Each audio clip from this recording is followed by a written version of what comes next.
Greetings and welcome to the third episode of the Nerdom and Other Nonsense Anime Podcast. Be sure to subscribe to us on Twitter to find the latest information on this podcast. And today we'll be giving our impressions and opinions on most of the 5th, 6th, and 7th episodes of this winter's season's anime.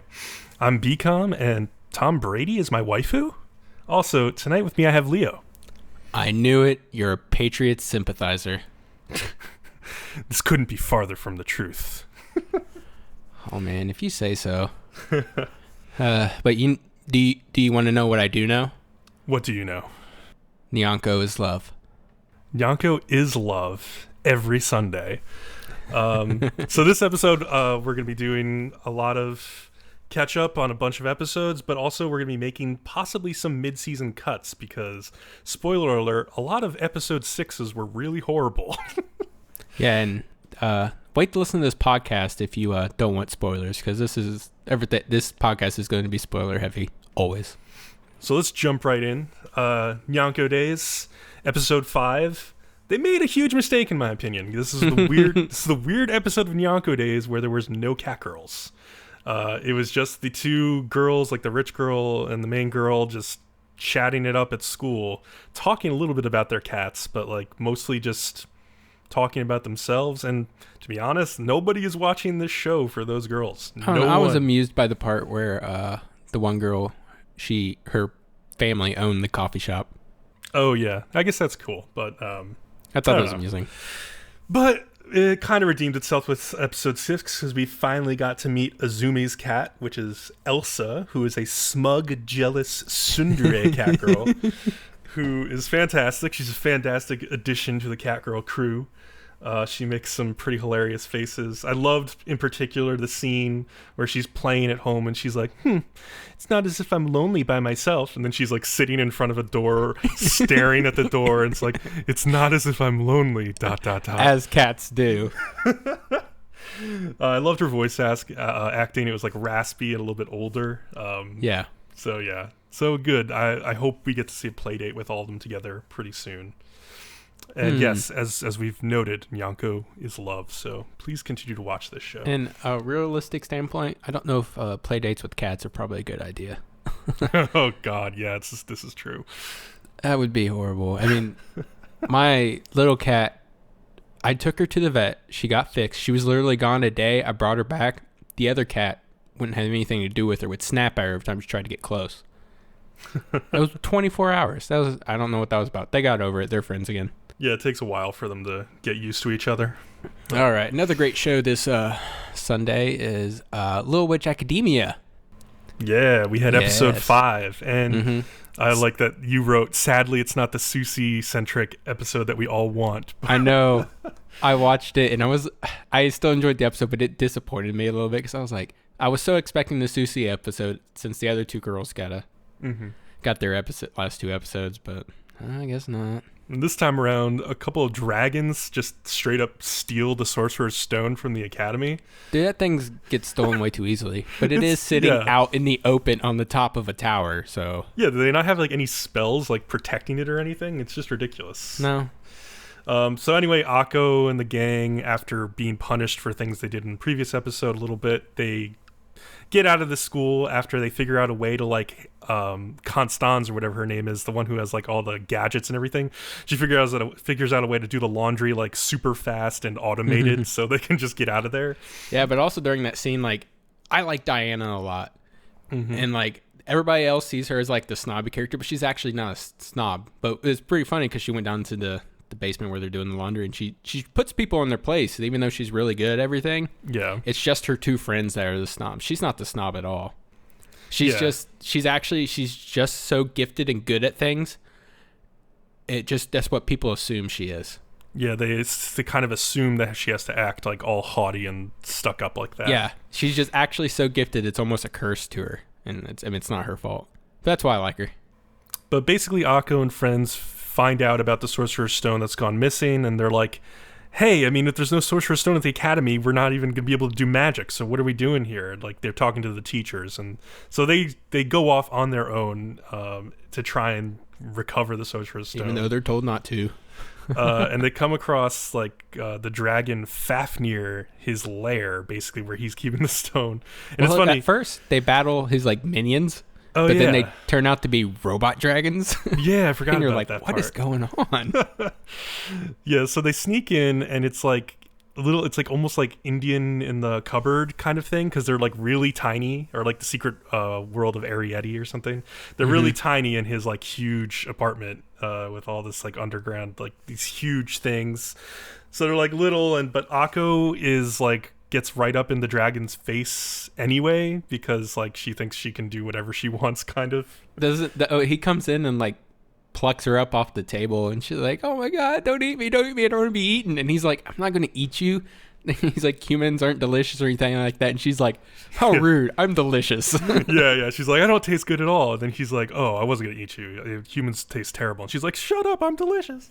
Yeah. And there's like funny. cute little things, just little snippets, interesting things. Like there's this thing that looks like this horrible torture device, but it's actually just his juicer. Yeah, it turns out he's like a pretty normal guy. Like he's Fafnir, so this is the second occasion in anime this season where we have a character based on the dragon Fafnir. So he's super greedy, just like super Fafnir obsessed with money and whatnot. Yeah, so basically he just like checks his stocks all the time, and basically what he's done is he has an ancient contract with the academy for the girls that was written in an ancient dragon language, and basically he says that they have to pay him interest like every year on a loan that he gave them way back when, and so like the interest is like so high now that it's like they could barely pay it, they could never pay it. So he's like holding this over them, and like he wants to shut down and repossess the academy. But it turns out that because Diana is Supergirl and she's like the best freaking witch in the universe, she actually understands this ancient dragon language somehow. So she reads the contract, and she like lawyers it, and she's like, yeah, no, actually there was no mention of interest in this contract at all. So actually you owe us for overpayments we've been making to you for like years and years and years. So he's like, oh shit. So Diana saves the day once again. Well, I also liked his little spiel about like, magic's going away, that's nothing anymore, it's all about science and whatnot. And then he like pops up 12 computer screens on the wall, and he has like stocks and stuff, and he's like, it's all about look all this money I made with science and stuff like that. And but of course Akko argues with him, and she's like, no, magic's gonna make a comeback. And then like when she leaves, he like says to think that there's humans that can still get that look in their eyes, so like, he respects like the hope that she has for her passion for it. Yeah. But I'd also like to note that Akko has basically just been useless lately. Yeah. Especially this episode. She didn't do one thing to help. Yep. She was just useless, and I don't know. I know it's kind of her character, but it was just kind of annoying, because is she always going to fail? Is she never going to get anything right? Well, let's go to the next episode and find out. All right, let me take this first part. So at the beginning, they're in a class, and they have to transform a rat into another animal. Well, somebody points out that Akko hasn't done it yet, so she goes to give it a try, and she tries to do it, but she can't. She actually gives herself donkey ears, making herself a literal ass. Yep. And perfect. The teacher's, professor's name is Professor Badcock. Yeah. Really? What, do you have a problem with that? It's just funny because this will be, I mean, this is supposed to be kind of the big breakout when it comes on Netflix for American non-anime fans to get into anime a little bit, and we have a Professor Badcock. I know I'm not going to be the only one who's going to catch this and be like, what? Yeah, that's true. It'll probably come up. Yeah, but of course then Akko gets punished by she can't go to like the dance ball tonight because some famous really hot guy showed up, so she has to stick to her room and practice her transformation magic until she can get it right. Well, she's Akko. She can't get it right, and she ends up giving herself bunny ears and a bunny nose, and it's actually really cute and adorable, and I liked it. Yeah. And then she turns out she's really upset because like she feels like she's never going to get this stuff right. And she's like looking at her shiny chariot cards, and she sees one that's like the Polaris Fountain, which is this fountain that's actually located on the campus at their academy. And it apparently has the power to bestow like really powerful magic on a worthy individual. Like all great powerful magic items we know of in fantasies are always situated in the open on school campuses. Well, this one is guarded a little bit, but before we get there, she decides she's going to head to that part of the campus, but on her way, she bumps into that hot, noble, rich guy, Andrew, outside. And so this guy basically, he has a history with Diana, it turns out also. Diana has been tasked with taking him on a tour around the campus, but they're a little bit angry at each other because he really doesn't believe in magic. He thinks it has no future. And Diana disagrees with him, and they get separated, and then Akko runs into him, and she starts to argue with him about magic and why it's going to be important, and she's like, all right, follow me, I'm going to show you like why magic's going to be important. Basically taking what happened in the last episode with Fafnir and just taking it farther. Yeah. Also, she accidentally gives him friggin' like donkey ears or like some kind of ears. Donkey ears and a tail. Yeah, and a tail. And he's like, I don't want to be seen like this. We got to change me back. Yeah, so they're stuck together, and now they have to go to this Polaris Fountain together to see if they can, like, if Akko can get the power to change him back before he's seen and like ruins his reputation. So they go to the place where the fountain is, and it's guarded by a polar bear named Arcus. And it's a huge, super pissed off polar bear who, it's actually, there's funny, there's like a sign on the door that's like, do not open, like, unless you want to like face the polar bear. And like, Andrew's like, wait, I think we should wait before, and then Akko just like busts through the door because she doesn't read, she doesn't wait for anything. Yeah, she gets like this huge running start and just barrels through it like a football player. It's kind of amusing. So now the polar bear is like chasing them around the building. They like just barely escape it, and like it's like chasing them up to the top of the tower, and then they like fall off of the tower.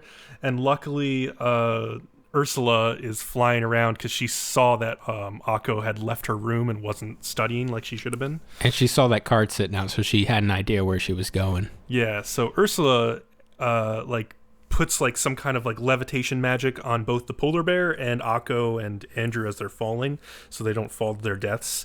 And then Ursula says to like Arcus, like, hey, it's nice to see you again, kind of like, because she knows him.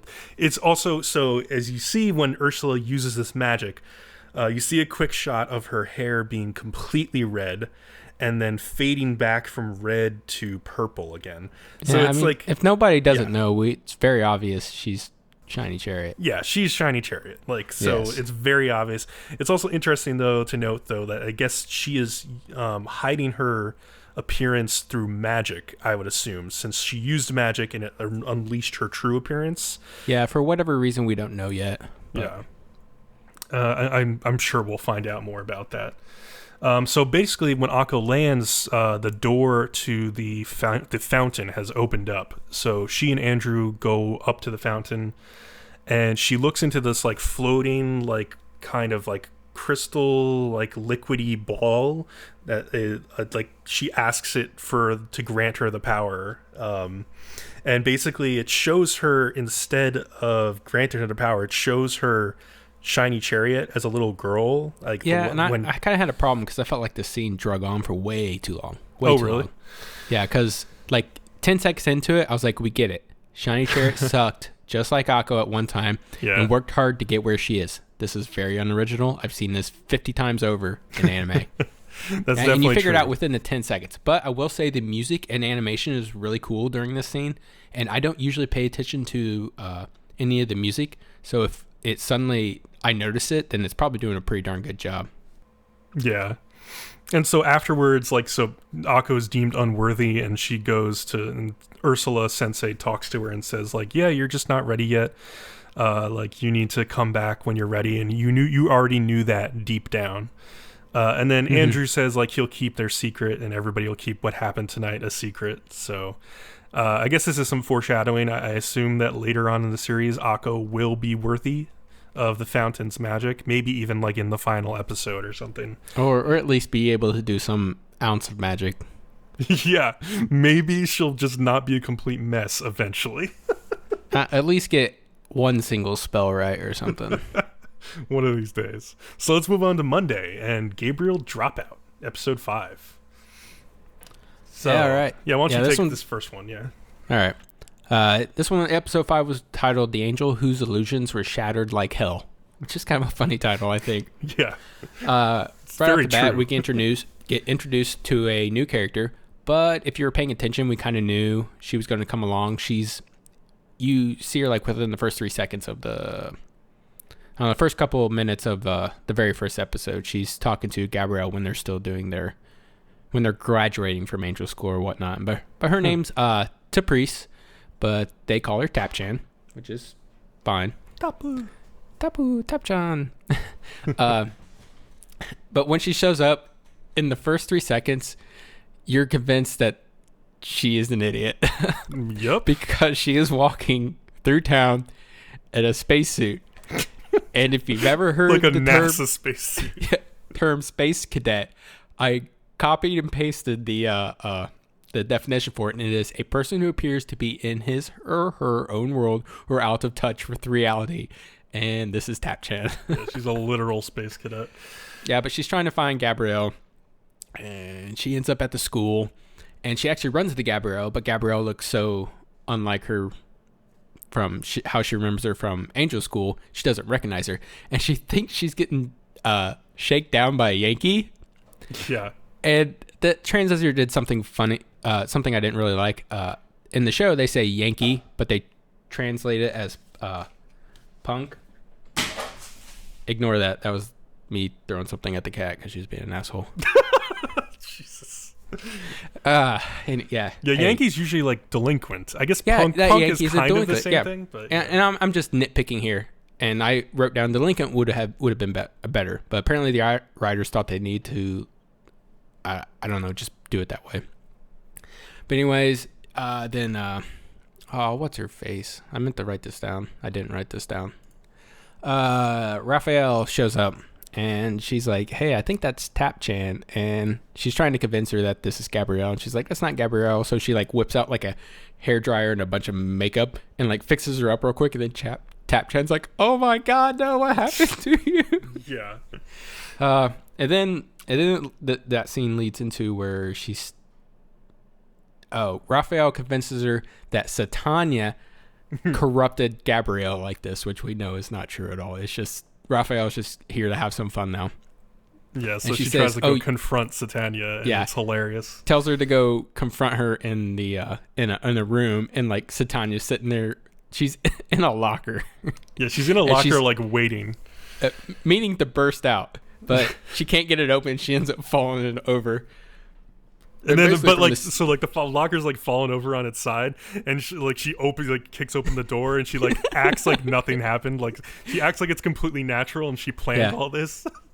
Yeah, it's a whole scene of idiot against idiot, and oh God, there's a bigger idiot than Satania. Yeah. And that's Tap-chan. So that's, oh man. Yeah, it's really bad. Like, so Taprice also, it's clear from the scene, the way it plays out, she has a crush like on Gab-chan, because like Satania shows her like pictures that she took of Gabrielle in like compromising positions, like in the locker room for some reason, all this stuff. No, it seems like they were the pictures from like their beach episode. Yeah, their beach trip. Yeah, somebody was taking pics. Yeah, of her like undressing or something like that, and at Tap-chan basically is like, please, I must have those. A little too excited about them. Yeah. But luckily, after like all this like hell of like going like running through like Raphael and Gab and Satania, she's really upset, and she's like walking out of school, and Vignette runs into her and of course is super nice to her. And so like despite her major trust issues, like they become friends until Gabrielle tells her that she's a demon. Just thinks Vinette's the biggest angel in the world, and she's the best ever. And then Gabrielle tells her, no, actually she's a demon. You're right. You know that? And then she can't trust anyone at that point. She's just like completely broken. It was funny. I liked it. moving on to episode 6, Satania's counterattack. There's a couple shows this season that I'm really liking, but their episode 6's kind of suffered. I was kind of bored with episode 6, Satania's counterattack. I was too. I also thought it was kind of weird. Like, so in the very beginning of the episode, Satania is like on the Hell shopping network, it's like the home shopping network, but it's the Hell shop. And so they're advertising a 44 Magnum that you can buy, and if you shoot someone with it, they won't stop laughing. So like, yeah, Satania buys this like huge ass Magnum and brings it to school, and you could see in the background of the scenes where she's like waving it around that like the other classmates are like terrified, like what's going on?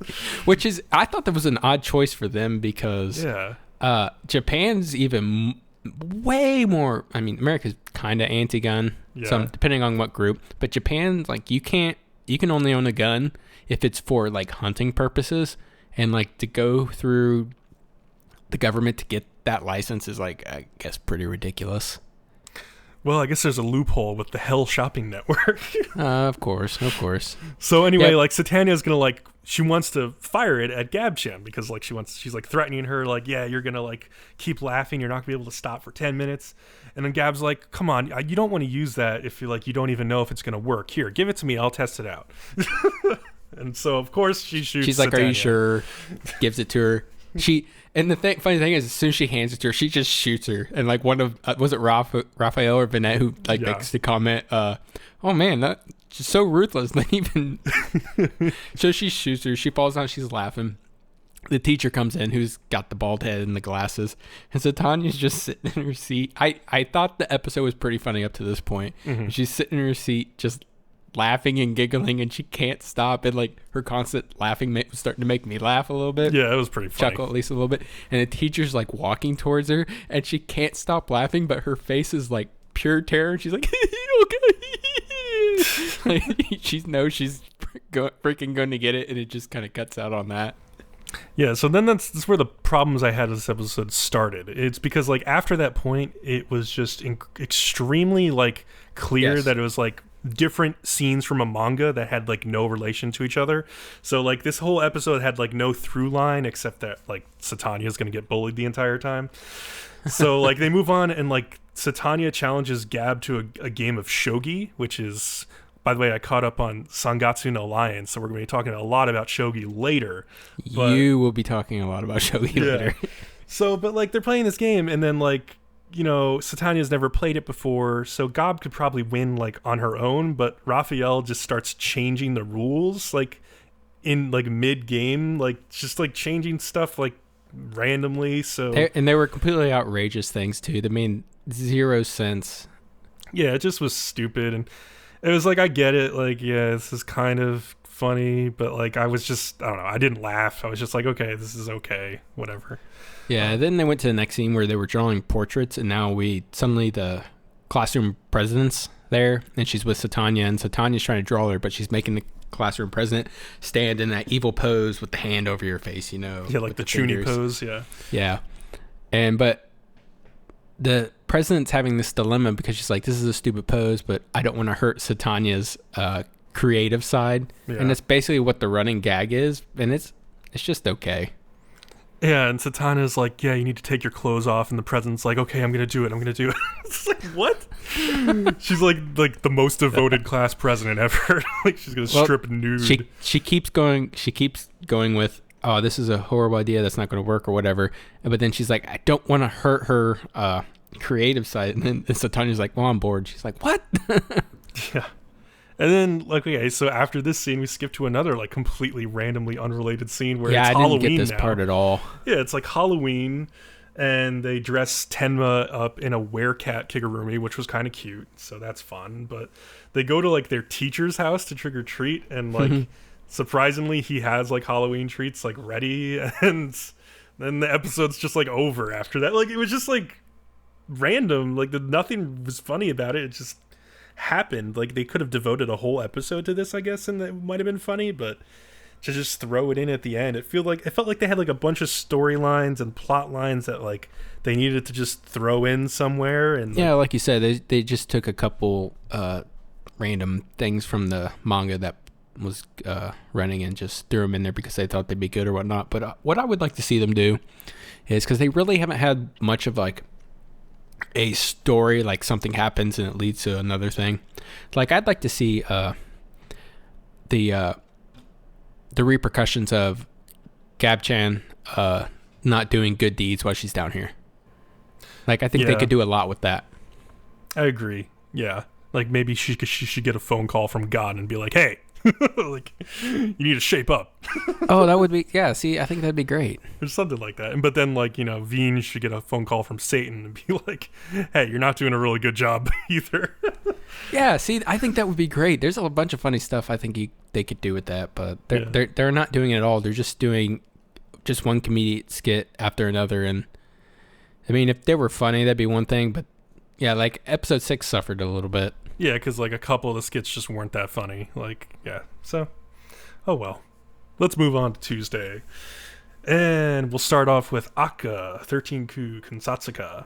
So, I can sum up episodes 5 and 6 with one sentence each. So, episode 5, the only thing we learn in that episode that's interesting is that Jean and Lota's parents are dead. And this comes actually from another scene where like a couple of the Bishonen like guys who are like scheming behind the scenes to possibly like take over the government. Actually, no, this is actually the prince. So it's the person who's actually in power, and his attendant are talking. They're like, oh yeah, it turns out because the prince is interested in Lota, who's Jean's sister, because she's super cute. That he finds out more about her and finds out that their parents are deceased. So that was a little clue. I've been trying to figure out for myself like why Jean could potentially want revenge against the government and could secretly be part of this coup d'etat, and this would be like the biggest indicator. And so then in episode 6 we learn that Jean's parents died in a train crash, and so now I'm putting it all together, and my thoughts are that Jean all along has been like a subdued character, but at this point I'm pretty sure that like he actually has been secretly moving to plan this coup, and it's also sort of heavily hinted that he and Lota are from a royal bloodline, so it's very possible that he's at the center of this coup, and he's just kind of like being a very sneaky, sly main character this whole time. But that all being said, this show is moving too slowly. It's just way too slow. We're halfway through the season, and this is going to be one of my first mid-season cuts because they've just taken way too long in 6 episodes to get to any semblance of a plot that I could care about. The only characters I really care about are Jean, because he's the main character and he's the most interesting, and Lota, his sister, because she's like super cute. Like every other character in the show, like even Nino, who is like his friend who's also spying on him and who is sort of interested in Lota, I don't really care about what happens to him. I don't care about what happens to the country because they haven't made like a really like good explanation of why, if like there was a coup d'etat, what would happen that would be so bad to the country. I understand why you're dropping this, because you're making my eyelids drop. Yeah, it's just listening to this. I'm like, this is all pointless. You're right. They're not going anywhere with anything, it sounds like. Yeah, and the things I like about the show are like the soundtrack and like the visual design. I like that, but it's not enough to carry a show that's gonna not just like be so sluggish to move forward the plot or do anything of any interest whatsoever. And then so much of the show is just like moe in terms of just like oh, it's so cute how they're eating bread, and like, oh, like the girls at the ACCA office are like so happy to be eating cake, and oh, they brought donuts in today, blah blah blah. Like, so it's like half like moe, and then it's like half just like political intrigue that doesn't go anywhere. So I mean, I would just highly recommend, if you think you're interested in this show, just wait and just binge watch it, because from week to week it's just too frustrating to watch.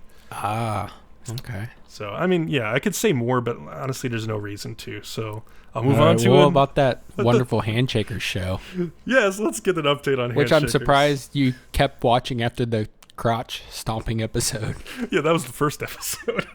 Yeah, I probably should have ended it there. So that should have been a sign.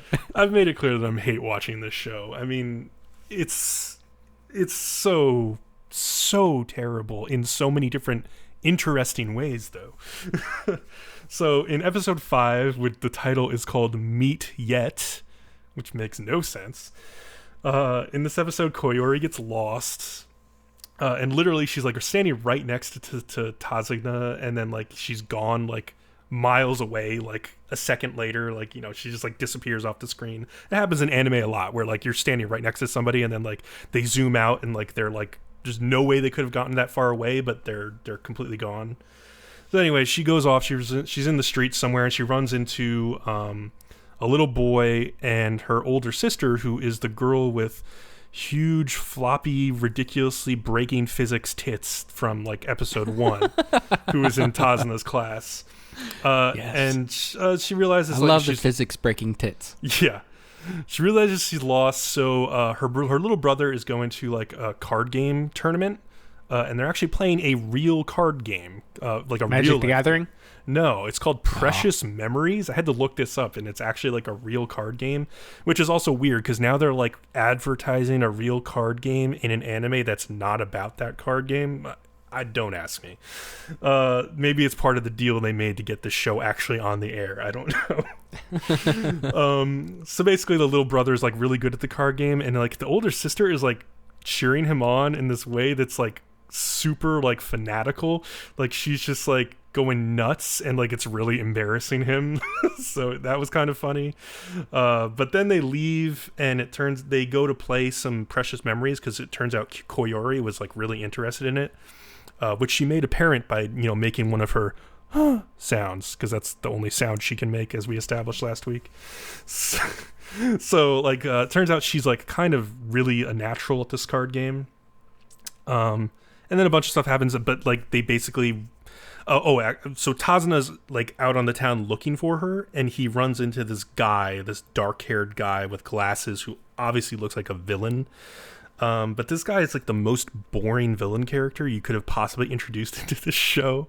Like he can't speak very well, so he's trying to like tell Tazuna that he knows what's his name.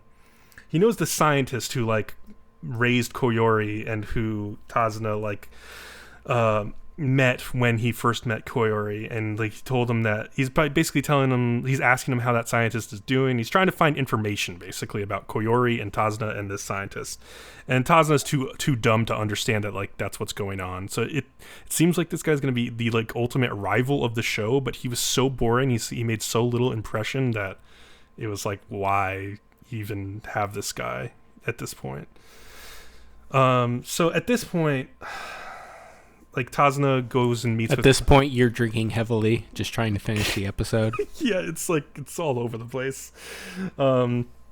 At this point, I want to talk a little bit about the 3 main female characters in this show and why they're all a complete travesty.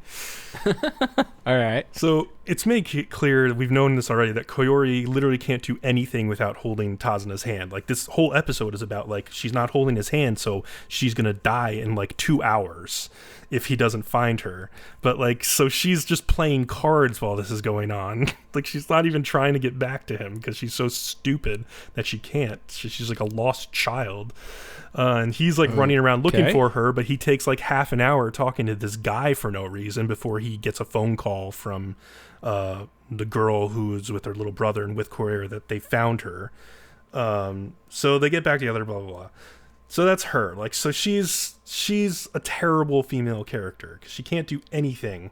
She has zero agency, and she always just needs to be coddled and protected.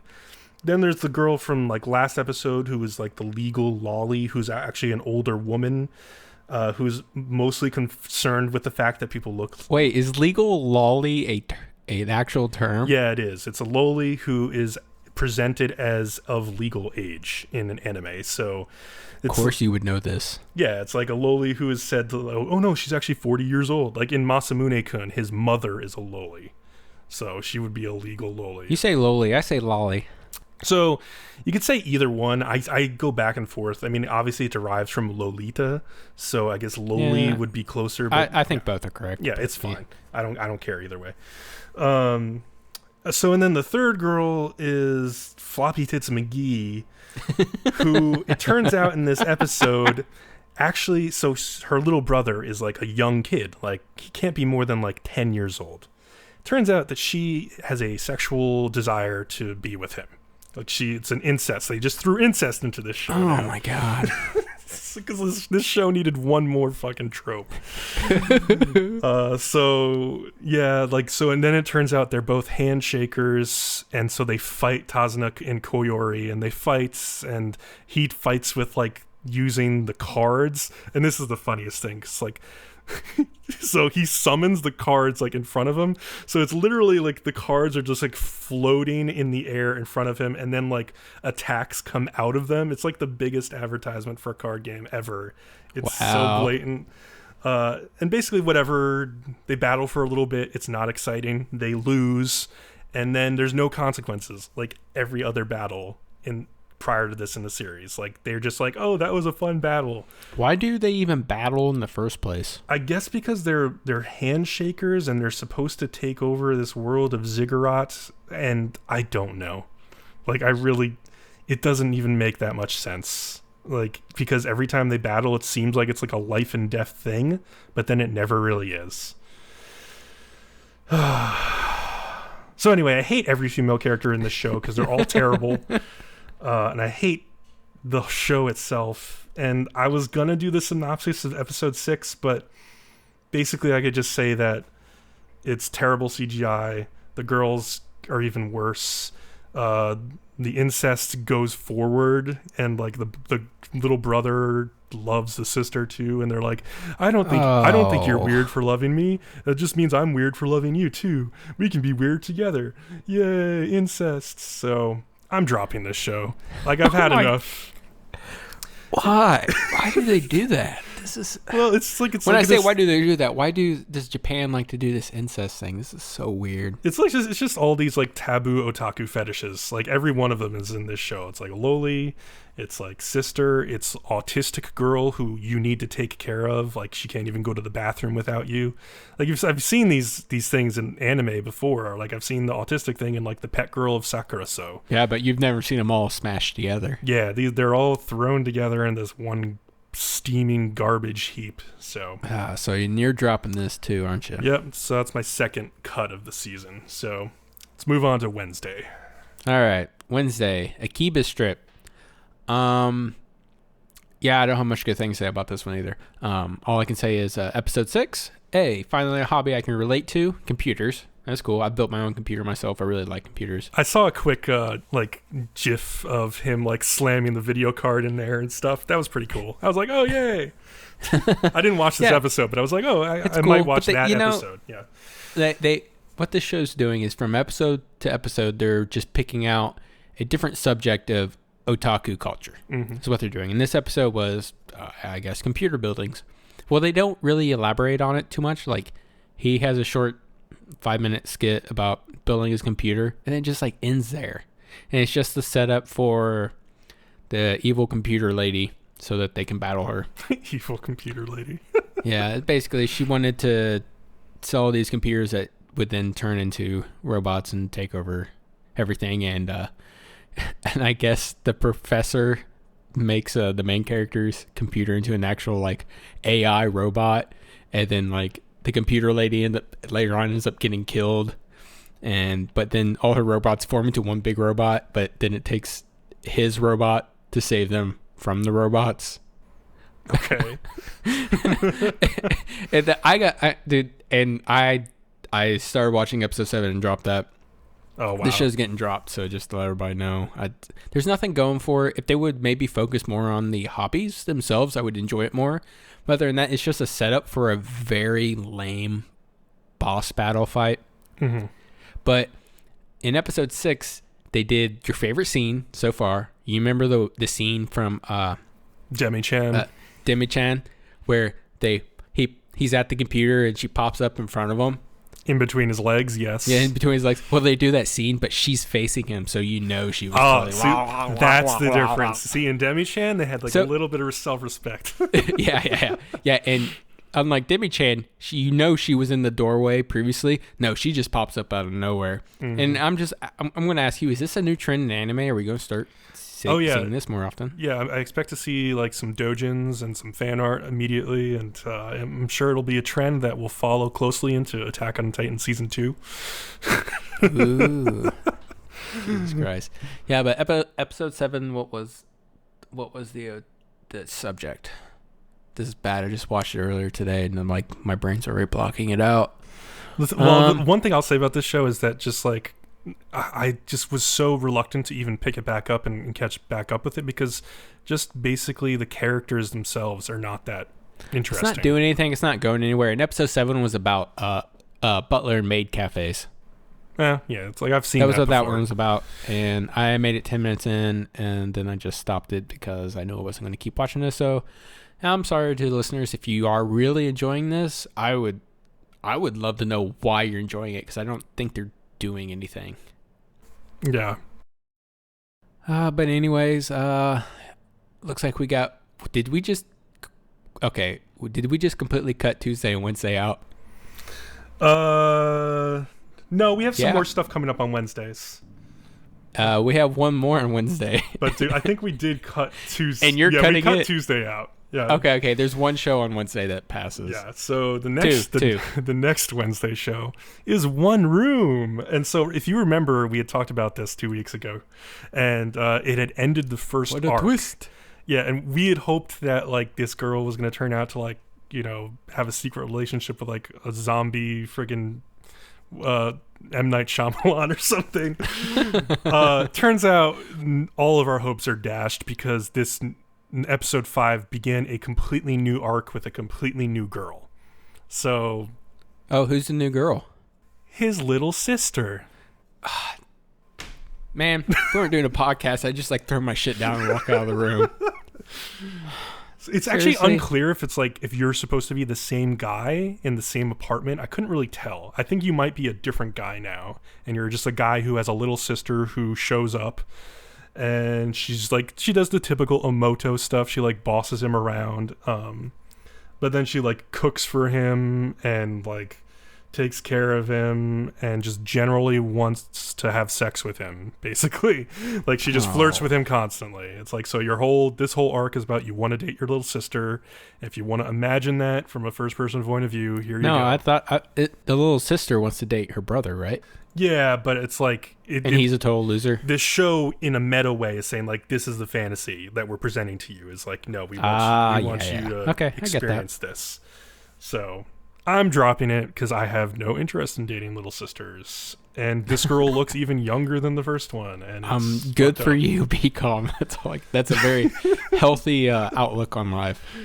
So, yeah, and I want to be a more positive podcast, because I think a lot of anime podcasts, they just love to hate on stuff. Mm-hmm. But unfortunately, this is where we start cutting stuff, and this is just expect our mid-season episode to get ugly. Yeah, I mean, the typical rule is to give like an anime like 3 episodes, and we're giving a lot of these things 6 episodes. Yeah, because that's a quarter of the anime. So I mean, if you're not good with at least a quarter of your anime, that's not. Yeah, but we're giving them like half the show. Yeah, I mean, like, and also like I may be saying I hate on this show, but like doesn't mean that you can't enjoy it. Like if you can get past the fact that like it's like a little girl that they're sexualizing, and I have a huge issue with that, like morally, but like if you don't, then you might enjoy this. I think it's a fairly boring episode, like even beyond that issue though, so I don't know. Yeah, you wrote generic waifu incest bait. Yeah, that's what it is. It's like I've seen this in a million other shows. It's just this one is like in first person. So anyway, so let's move on to Kobayashi-san Chino Maid Dragon, which is still going good. I'm happy. Yeah, so in episode 5, Toru's Real World Lessons, Toru visits Kobayashi's work using her perception blocking, and sees that Kobayashi is a really hard worker, but also has a really crappy boss.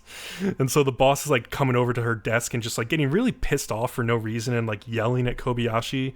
And he's yelling at her because he's pawning his work off on her. Yeah. But she's still like helping out other coworkers at the same time. And Kobayashi's just focusing on his. Yeah, Kobayashi's just like taking this in stride. Like she's just used to it, which I felt bad for her. Like what a terrible office situation. I mean, I've had moments like that with bosses in the past, but you know, if it goes on for too long, like either I would just like quit my job, or if there is like an HR department, I would go there and be like, hey, like something needs to happen with this because this is abusive. I can relate to this a little bit. Usually on my end, it's just micromanagement, which is just the most annoying thing in the world. But unfortunately, unlike us, she has a maid dragon. An invisible maid dragon who is able to trip up the boss. Like, so he'll come to the desk and he starts to walk away, then he just gets tripped out of nowhere, and she trips him like 5 more times, and it sort of embarrasses him. First, she trips him once, and then later on there's another scene where he comes back and yells again, and then that's when she trips him like 15 times in a row. Yeah. He can't move anywhere. It's pretty funny, and you're just sitting there going, yes, he deserves this.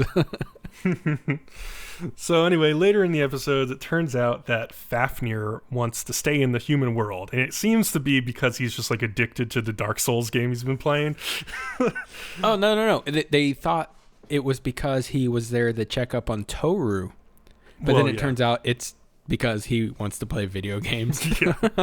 So Toru and Fafnir, well, first Toru asks like Kobayashi, like, oh, can he stay? He could stay with us, right? And before she can even finish the sentence, like Kobayashi's making that like big X sign in front of her face, like, no way. Yeah, not gonna happen. She's got 2 of them already. She can't handle anymore. So Toru and Fafnir try to go house shopping, and it's funny because he has like he wants to put down a down payment, and he just puts down this like big gold nugget on like the table, and they're like, no, we don't accept that. And he's like, oh, this terrible world, they don't even exchange currency, damn humans. So let's see. Like basically, like he ends up not being able to find an apartment, and so Toru has the idea of like, oh, what about Takia, who is Kobayashi's like co-worker who we've met previously. And so they go over there and ask if like he can stay there for a little while, and Takiya's like, yeah, whatever, fine, because he's like an otaku, and like they've had fun playing video games together, so they start living together. They're roomies now, and they basically just like play video games all the time, and it's pretty great. Yeah, it's pretty cool. They do a little, I don't know, 40-second scene where it's Kana and Riko in the classroom, and like she asks her to be her partner for whatever project, and Riko's just like all about it. She thinks it's hilarious. Yeah, she but makes I that also face like with the heart in her mouth kind of thing. Yeah, heart in her mouth, on her tongue, in her eyes, whatnot. But I really like the training montage in this series. I thought it was actually kind of funny and interesting. Yeah, so the reason there's a training montage is Toru and Kana see like a magician on TV, and they get like really into it because they're like, oh my god, humans can really use magic, and they want to learn how. He bends a spoon. So like I think Toru like reads in a book about magic that like you're supposed to like go do these certain things to train. So they do the traditional like Japanese thing of like sitting under a waterfall and being like completely at peace, kind of like Buddhist training regimen thing as part of it. And actually, so I wanted to mention this because this was a very interesting moment for me as I've read the manga, and there's certain parts of the manga that I really disliked where they made Kana's character like way more sexualized than I felt she should be as like an elementary schooler dragon. So in this scene in the anime, when they're sitting under the waterfall, they're completely clothed. They're in like gis, basically, just like sitting, like they look really super cute. There's like nothing wrong with that scene at all. I thought it was great. In the manga, they're completely naked, like, and Kana is too, and it's like full frontal, and it's like, okay, why are they even showing this? Like, yeah, and it's just her arms covering her boobs and her vag. Yeah, it's kind of... Yeah, because I can see, because you posted the 2 pictures on here, and yeah, the anime just did the scene way better. Way better. Yeah, I just liked the way that KyoAni kind of like tastefully like toned down those parts of the anime, at least in this episode. When we get to the next episode, I'll talk about that. But yeah, that training montage was pretty cool. I don't know. Let's see. Well, I liked the beginning. It was when the reason she was at her Kobayashi's work was because she was checking up on her, and really that whole first 10 minutes of the episode was kind of about Kobayashi and Toru's relationship, and like the positive side effects that has been on Kobayashi, because like one of her coworkers makes the comment that you've been happier lately, what's been going on with you, and you've been more open and stuff, you've just been a better person as yourself. And they just kind of delve on that, and I like that. I thought it was pretty good. I thought that was pretty sweet too. Yeah. Yeah, because Kobayashi, she doesn't really understand what their relationship is about, or like, you know, if it's even beneficial for her. But then she kind of gets, you know, basically someone comes up and tells her, you know, I from the outside view, I can tell that you are a happier person. And so she's kind of accepting that, you know, maybe, you know, Toru has made me a better person, and I do really like having Toru around or whatnot. Yeah. But then again, moving on to episode 6.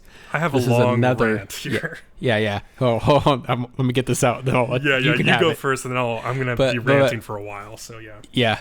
So this is another episode 6. There's 3 shows. This is the second one that where I feel like it falls a little bit. It's not as good. Mm-hmm. And I'll just let you go, and I will interrupt you when you get to the part with Rika and Kana. Okay. All right, go for it. So, as I said before, the manga is way more explicit than the anime has been up to this point. KyoAni has been really toning down the fan service, especially with Kana's character. And I thought it was clear that they were making a judgment call that her character was too young to be sexualized in this way. And so episode 6 finally covers the chapter of the manga that I was most looking forward to see how they adapted, because it was a chapter of the manga that really turned me off of the manga and made me say, like, oh, I don't want to watch this. I don't want to read this anymore, and I probably won't even want to watch this show. But then it turned out that KyoAni was really changing things up with the anime. So KyoAni, I think, wants to have their cake and eat it too.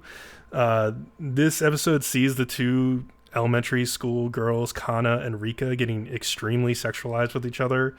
It's very toned down still from what the panels show in the manga.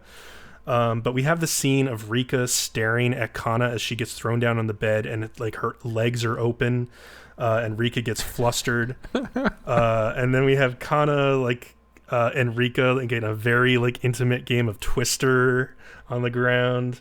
And then Rika sitting... just rubbing all body parts against other body parts. Yeah, and then Kana sitting on Rika's lap as she plays video games, which is really cute. I think that was actually cute in the manga too. Yeah, that was cute. She just lays back and puts her head on her lap, which, as we know, happens a lot in at least Japanese anime. But I'd like to think that Rika is actually just so happy to have a friend and not the pedo garbage it's coming across as. Yeah. Then it's actually really cute, but it's pedo garbage. Yeah, the problem is we know who this show is aimed at and who's watching it.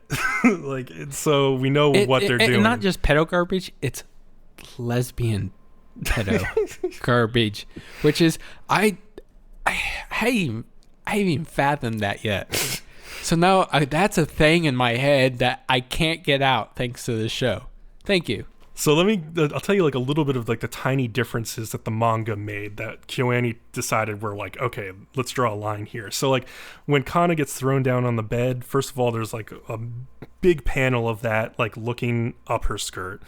And then there's a reverse shot looking from Kana's point of view through her open legs at Rika's face, who is drooling, looking into Kana's legs.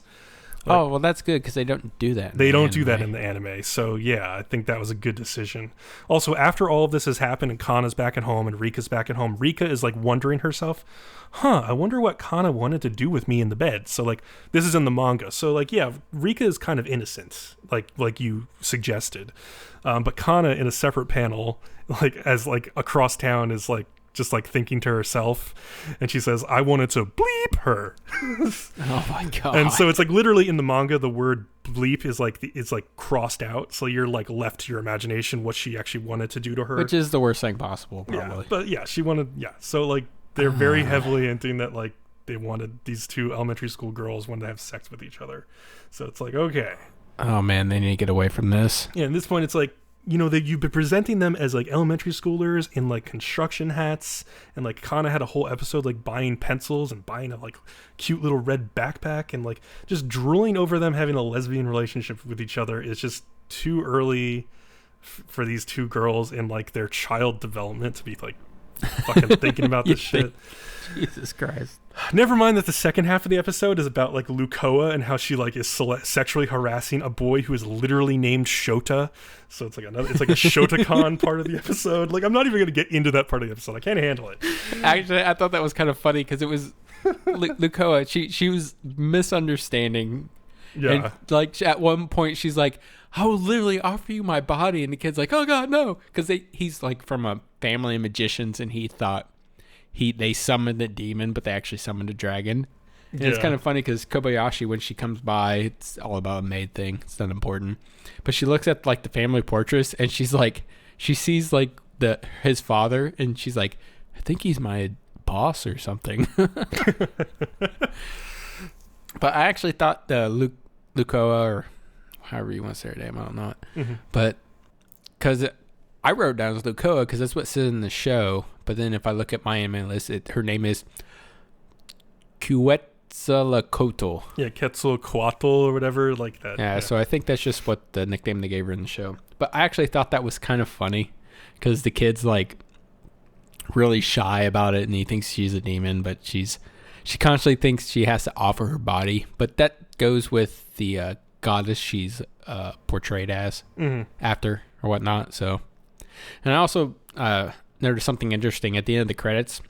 Oh yeah, they had the title for the next episode called Summer Staples, and then in quotes next to it says, apparently translator was having a little fun. He goes, the fan service episode. Yeah, it's frankly. Like, okay, so this wasn't the fan service episode. There's gonna be more fan service. Yeah, because they do like a little snippets, and you see them. It's the beach episode, and you see Toru in like a bikini and whatnot. So I just want to make two more points just on what I was talking about. And this is why I'm disappointed with the way that this is going, and then why the way it went in the manga, especially in the way it's going in the anime, though, because since KyoAni had toned down the fan service with Kana's character, like she was just like a normal kid.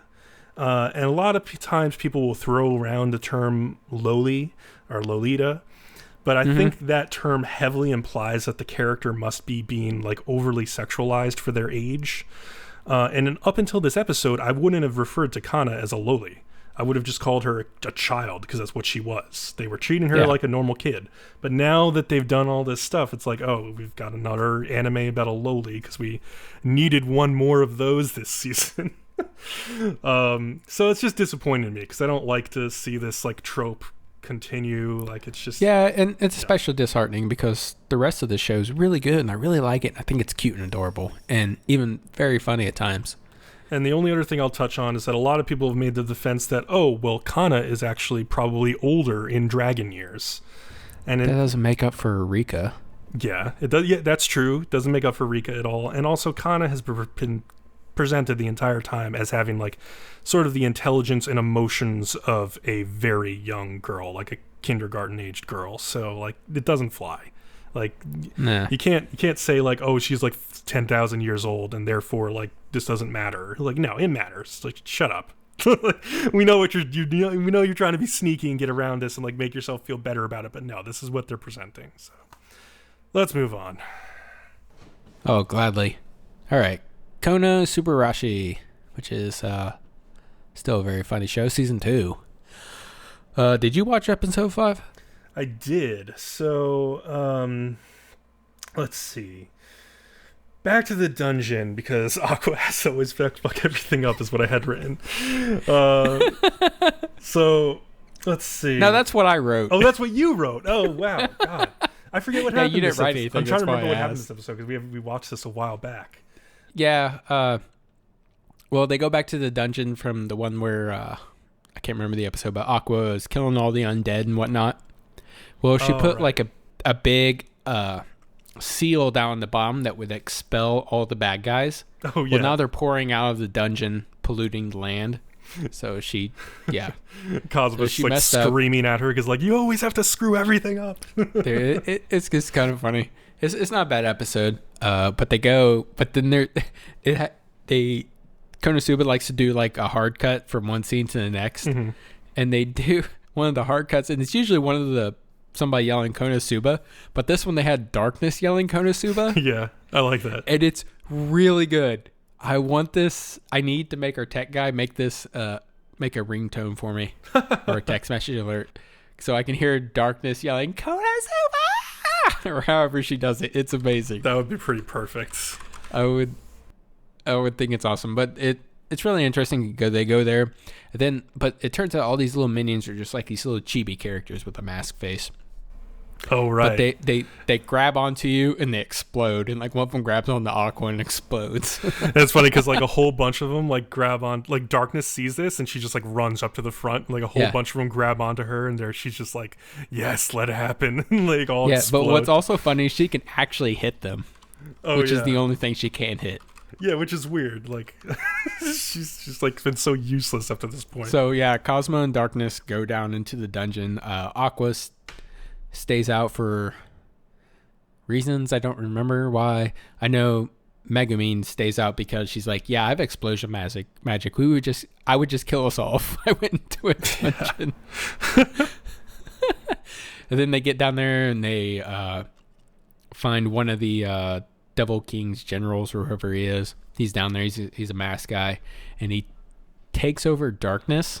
Oh right. And I think this is all pretty funny because he's like taking her over, and she's like, now I have Darkness's body, and then like Darkness cuts in, and she's like, oh my god, he's taking me over, and like he just can't seem to comprehend how much of a masochist Darkness is. Yeah. And it's just this one long running joke, and it is so funny to me. Yeah, like so like it's a constant battle between them to like see who can like talk at any given moment, because he's like possessing her, but she's like enjoying it so much that like she still has a lot of like strength, and so like they come outside of the dungeon, and like I think it's Aqua who's gonna like no, it's Megumin who's gonna like blow them up, or like Cosmo's trying to convince her to like just use explosion magic on them, like just to kill them. Yeah, but there's like a whole little scene before then where they're like Aqua's almost gonna get her shit wrecked or something like that. She's like, Cosmo, help me. It's just so funny to see Aqua as like helpless. But yeah, they eventually Darkness is like holding him back. Yeah, because she likes being possessed by him. Because like, oh yeah, because and then the other guy's like, she's been totally taken over. You can't stop her now. And then she'll cut in and be like, oh no, he's trying to take me over, something stupid. But she's like, I'll hold him here so you can blow me up. So like, yeah, Megumin like blows her up, and Jesus Christ, can she take a hit?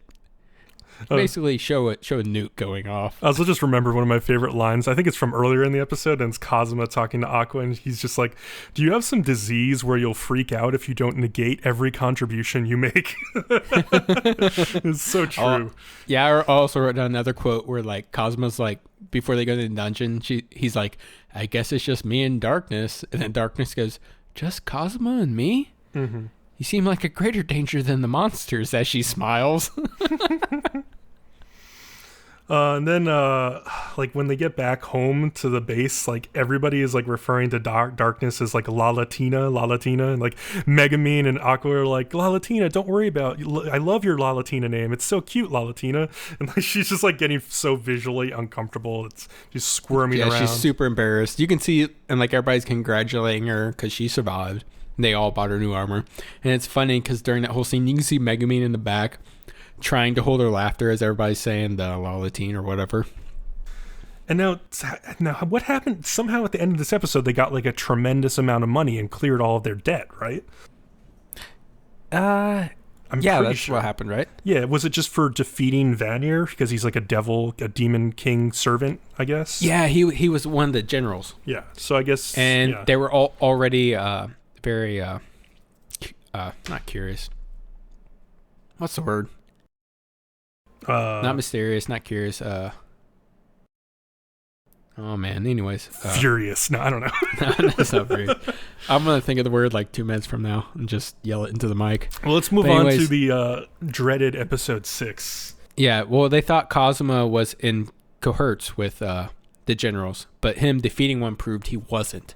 Oh, okay, gotcha. So yeah, defeating one, I think, got him a bunch of gold too. So suspicious. Thank you. Suspicious, yeah, okay. So he's such an easy word. What's wrong with me? It's fine, it happens. Yeah, and episode 6 is my third one of this season that like episode 6, I'm just like, what's wrong with episode 6 is apparently they can't deliver. Yeah, it's weird. And this is weird, especially because KonoSuba is only 10 episodes long, like season 1 was. It's a weird thing that they're not doing 12 episodes or a full 13 episode season. It's strange, but it's such a successful show, you would think they would. But maybe the reason why is they don't have enough like plot points to cover because they started rehashing some stuff in this episode. Before they get to that part, Kazuma gets a katana with like some of the newfound money that he has. And he thought like being from Japan in the real world, like having a katana would be a really badass thing to have. But and the source for this makes a note. He's like, yeah, I wasn't really sure about your folding steel idea, which is, if anybody's done any research on katanas, that's how they're made. It's just folding a piece of steel over and over and over, and it just makes it super thick and durable. Mm-hmm. But so he gets his katana and then he wears it on like in a sheath that like is across like the back of his body. And when he goes to leave the shop, like first of all he bumps into like a whole like row of swords and knocks them all over, and then he tries to leave out the door, and then of course the sword is like the perfect length, so it like gets caught on the door and he can't get out. So and then like he gets outside of the shop and he's like, I didn't think it was gonna be like this, god damn it. This isn't what I imagined. So he just like has a little rant and he's pissed off. I thought that was funny, but he could have worn it a different way. He didn't have to wear it was that so way. easy to wear it a different way, like the normal way you wear a samurai. Yeah, because he wore it across his lower back rather than just at his side of his hip. Yeah, like every normal person would, and I guess that's why we learned the reason why today. So they go on an adventure again. And they screw up in the same way they always do. They're fighting these lizards, and like basically they have this like really great plan where Kazuma is going to snipe like the queen wizard and the king lizard. And Megumin is like a backup. Like if they get through, she's going to use her explosion magic. Like Aqua is going to support them. Darkness is like the first line of defense.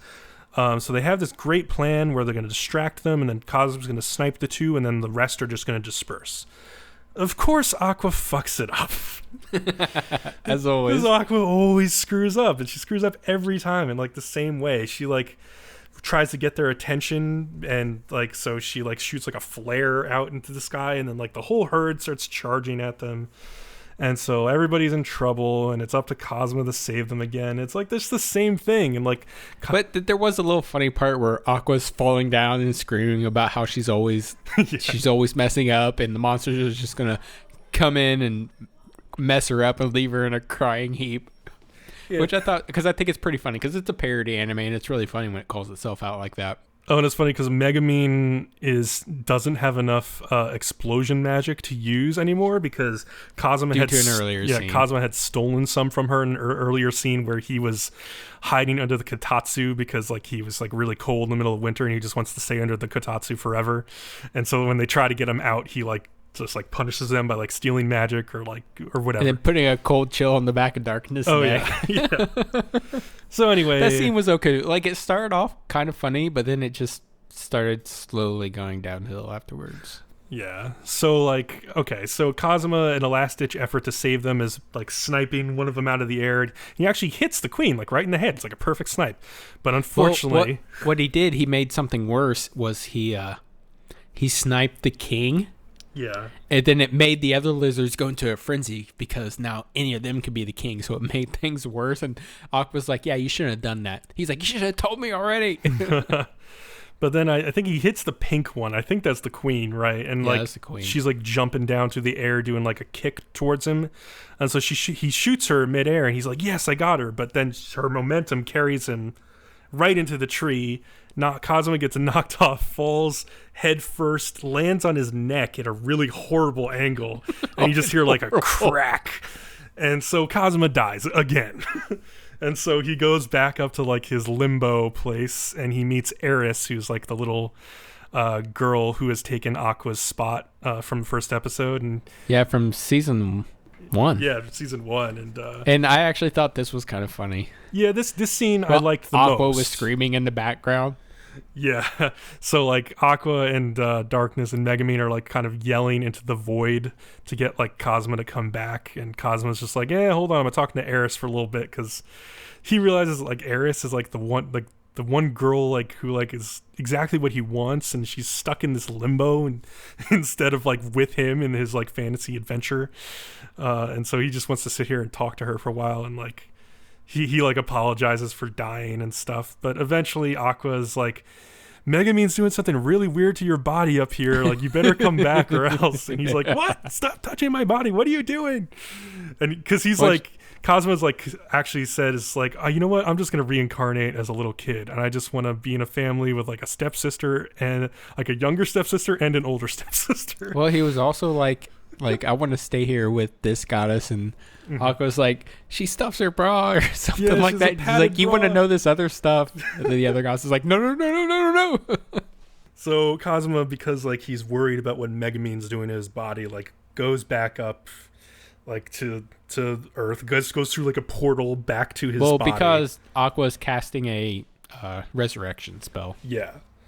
And when he gets back there, like, people are kind of crying, like, Darkness is crying, and Aqua's, like, visibly upset, and, like, Megumin is, like, redoing the button on his shirt, and she's, like, upset, too, and she's, like, I can't believe, like, you made me do that to you, and he's like, wait, what did you do? And then, like, Darkness is, like, in the next scene, she's like, she can barely look at him for some reason. So he's like getting really worried about like what the hell Megumin actually did to him. And he goes to take a bath to like chill out. And like he looks in a mirror and sees that like Megumin wrote on like the bottom of his like stomach, like on his abs, like with an arrow pointing down, like the sword of Excalibur. Which is because Megumin earlier named his katana. Yeah.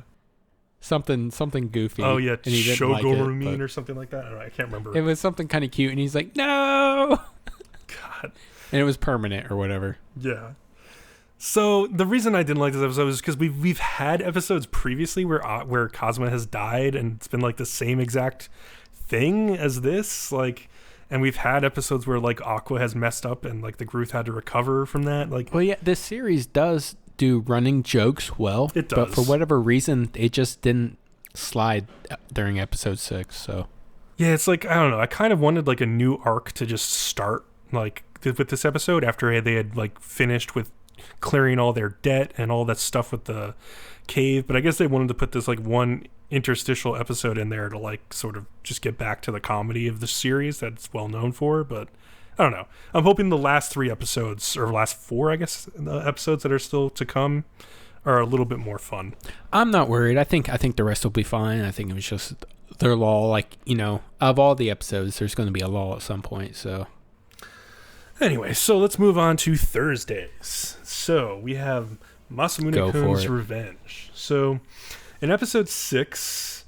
there's a weird thing when it starts off. So basically Aki and Masamune are still in the pool from, we talked about episode 5, where like Aki gave him like an ultimatum, like, you need to kiss me to prove that you actually love me. And Masamune's like thinking about kissing her, and he uses like the term osculate. He's like, I'm gonna osculate with her. And I'm like, what the hell is osculate? I mean, I've never even heard this before. So I had to look it up on Merriam-Webster. So osculate comes from a Latin noun osculum, meaning kiss or little mouth. It was included in a dictionary of hard words in 1656, but there's no evidence that anyone actually used it until the 19th century, except for scientists who used it differently to mean to have contact with. And so then it says, today, osculate is used in geometry for the action of a pair of curves or surfaces that touch so they have a common tangent at the point of contact. And it says, when osculate is used to mean kiss, the context is typically humorous. So I was like, I've never heard this word before. It's just a weird thing that, like, maybe it's just the Crunchyroll translator came up with. Like, it's to translate some very obscure, like, Japanese word for kiss, but weird. I don't know. That threw me for a loop. So later in this episode, basically, first of all, they don't kiss, because why would they? And then later in this episode, Masamune reveals that the end game for his plan to get revenge on Aki was to try to get her to kiss him, and then when she tried to kiss him, he'd push her away and say, I refuse, and then walk away thinking like mission complete. So that was Masamune's like entire plan for his revenge, which is really weak. Yeah, that's pretty terrible. Yeah, and so Aki asking for a kiss earlier than that like messes with his plan. So he panics, and he literally imagines her head as like a hock of ham, like a big piece of ham, like in place of her head, and he tries to kiss her anyway, but she like uppercuts him. They don't kiss. Blah blah blah. So later in the episode, Masamune's mom meets like Fujimuma Neko and Yoshino on the street, and she ropes them into coming to dinner. So Masamune shows up, and like all these girls are like cooking dinner for him, and it's like, what the hell's going on? With the lolly mom? Yeah, with the lolly mom. Like they all sit down at the table, and like the lolly mom is like sitting in her chair, like she has to kneel in her chair to like reach the table. It's like, oh my god. So it's weird when they're eating, like Fujinuma like pulls out like diet supplements and pills instead of like eating the food, and Masamune, they're eating like fried shrimp, like tempura shrimp, and he like rips off the tempura parts and just eats the shrimp because he's like so health conscious. Right. So I think it's like Masamune's sister who's like, wow, you guys have like a lot in common. So it's kind of interesting. They kind of look at each other and realize that like they're both like freaks about like their diet, and it brings them a little bit together. It's just a weird scene though, because it's like, because the mom's a loli, it's just like, oh, he has like a little harem of girls sitting around this table with him. Like it looks like a harem anime, even though it's like supposed to be. So are you actually enjoying this series? I think it's like average, which is better than I can say for most of the shows that have been cutting or like have been airing this season.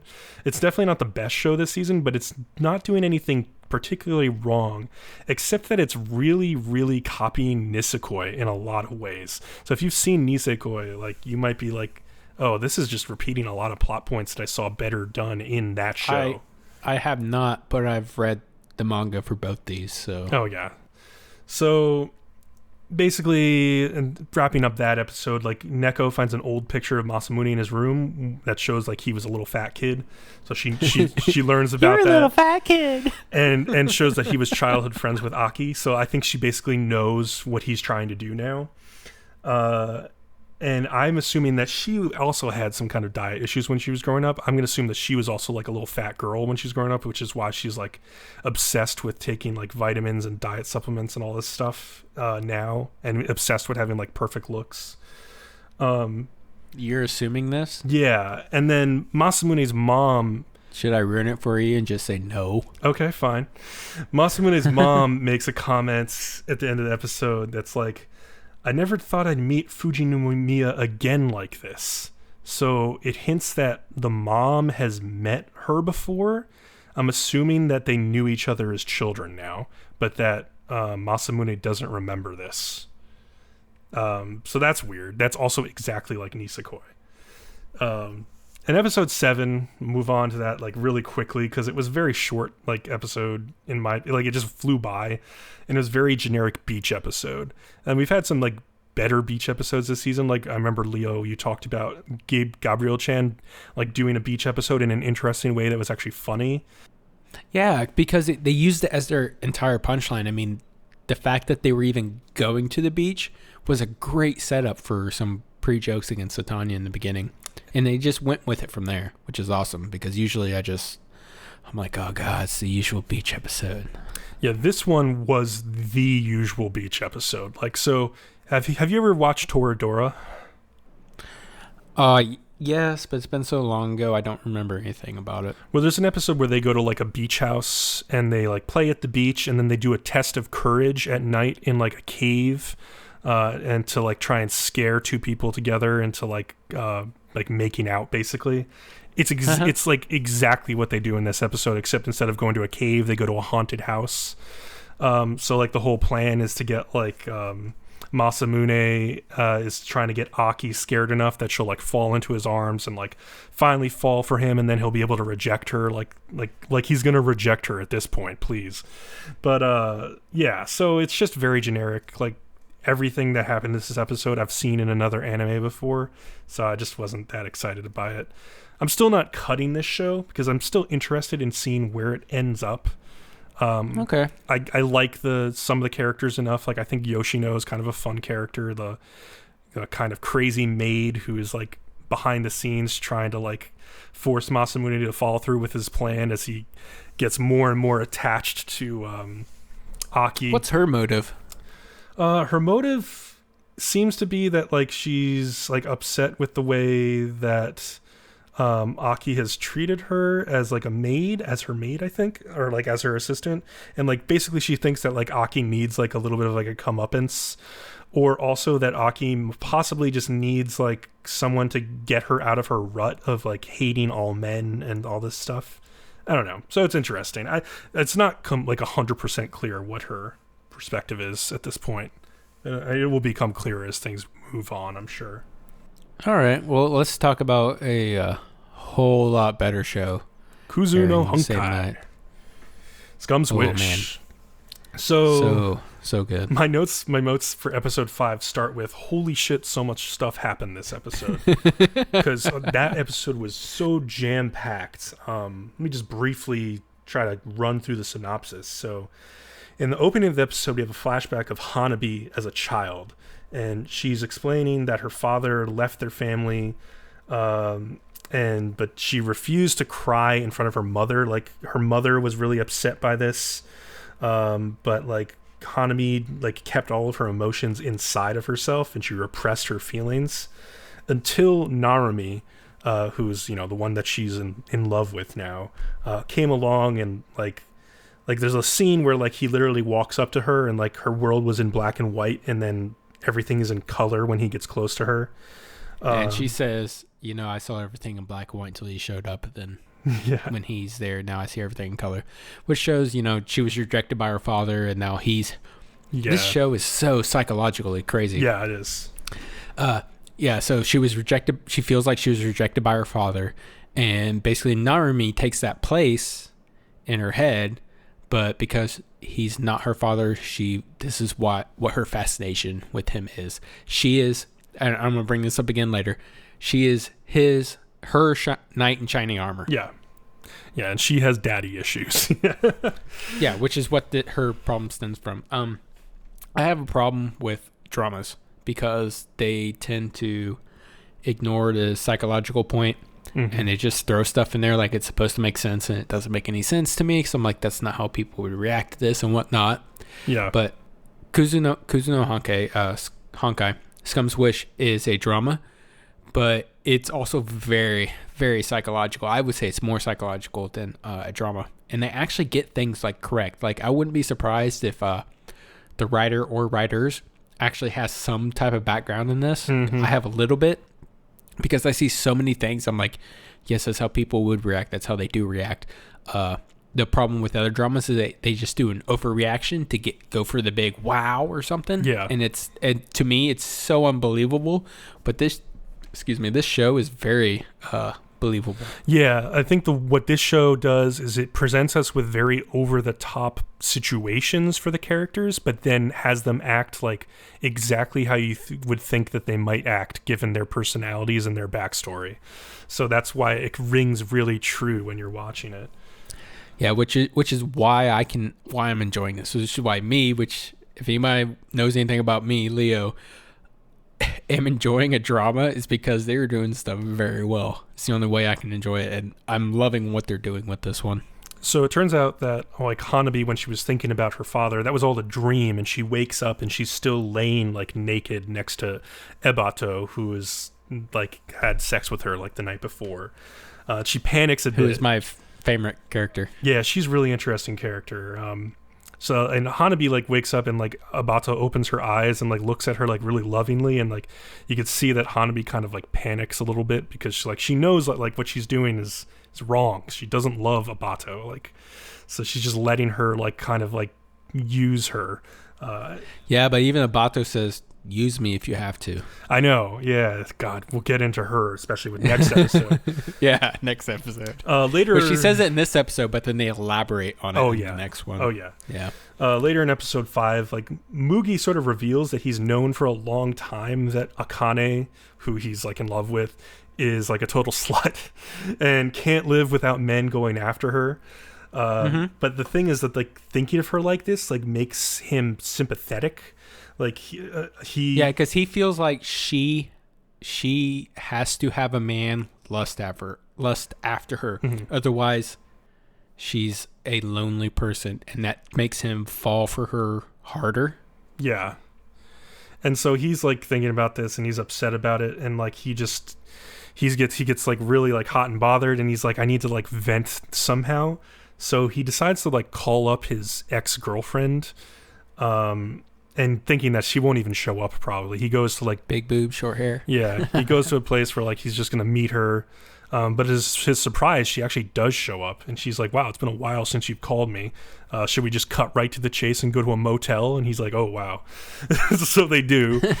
And they have sex. And then in like a really brutal scene after they have sex, they're like washing up in like the bathroom, like cleaning up.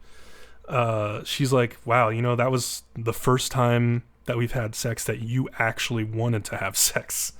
It's like, oh God. And she's like, that makes us even. And she leaves, basically. And then she just leaves. Yeah, and it's like, wow. Great. So she just like came to just be that outlet for him, kind of like how she used him while they were growing up, just for, like entirely for a sexual relationship. Yeah, which will, in all honesty, which we've seen is she probably owes him a couple more times at least. Yeah. Other than the one. But anyway, still really good scene. And then we get an even better scene the next day, because Hanabi and Mugi are at school the next day, and they're both acting kind of distant to each other.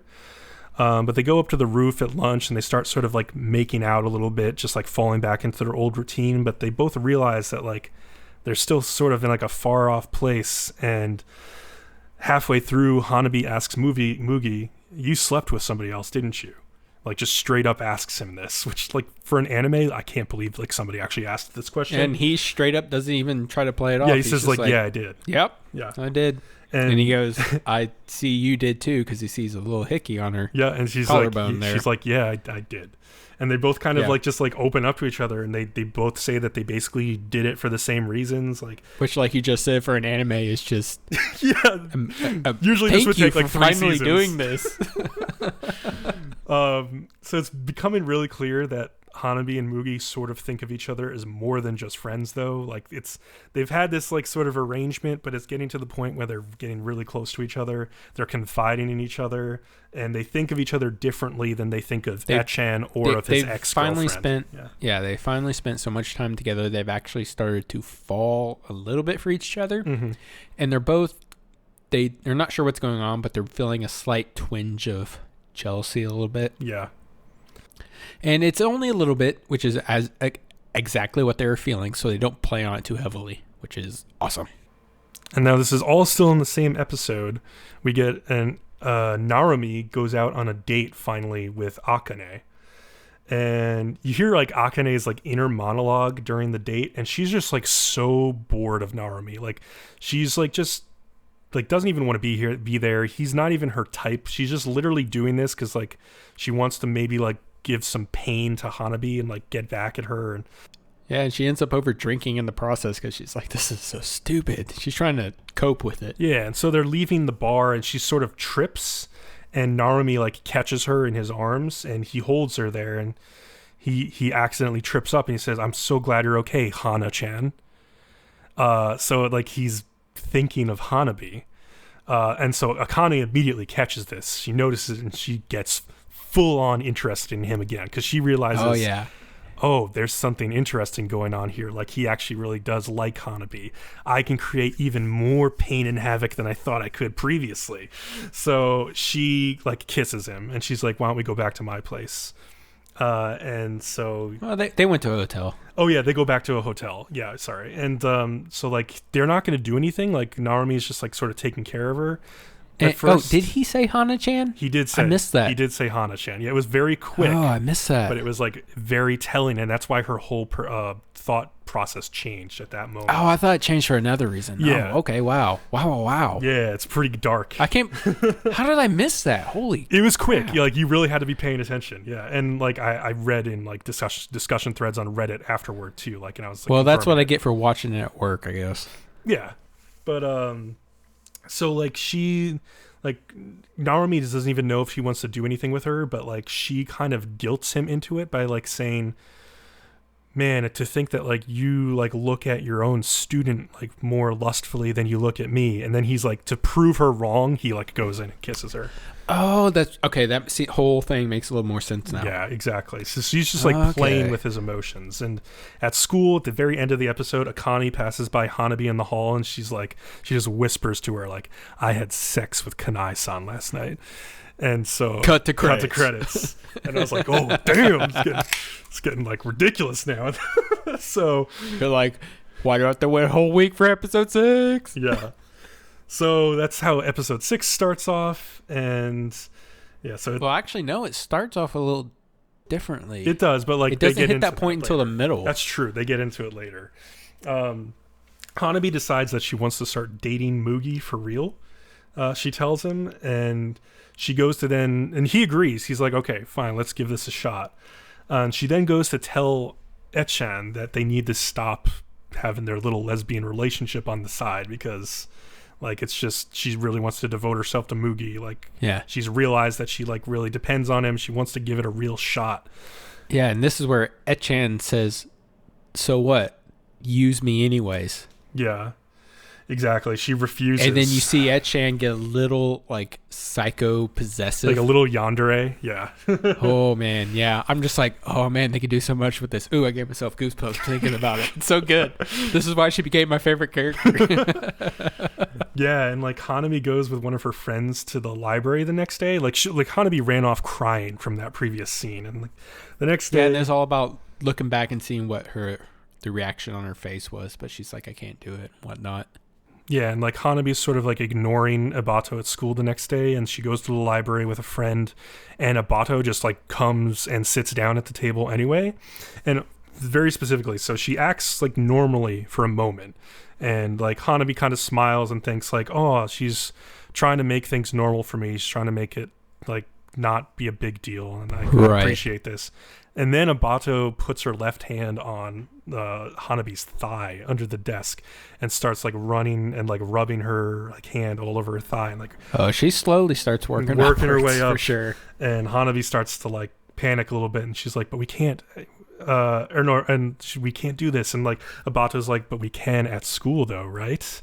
And because there's other people. And Hanabi like writes on a notepad so she doesn't like give off what's happening. Like she's like somebody like yelled at them for talking, and she's like, oh, we got in trouble.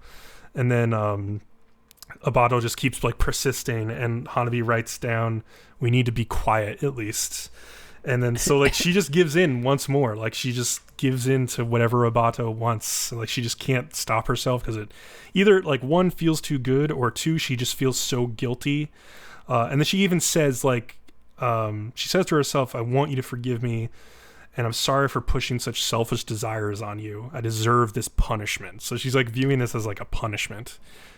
Well, even at one point, Abato says something like, even when the others will throw you away and get rid of you. Because this episode does a big thing between Abato and Mugi.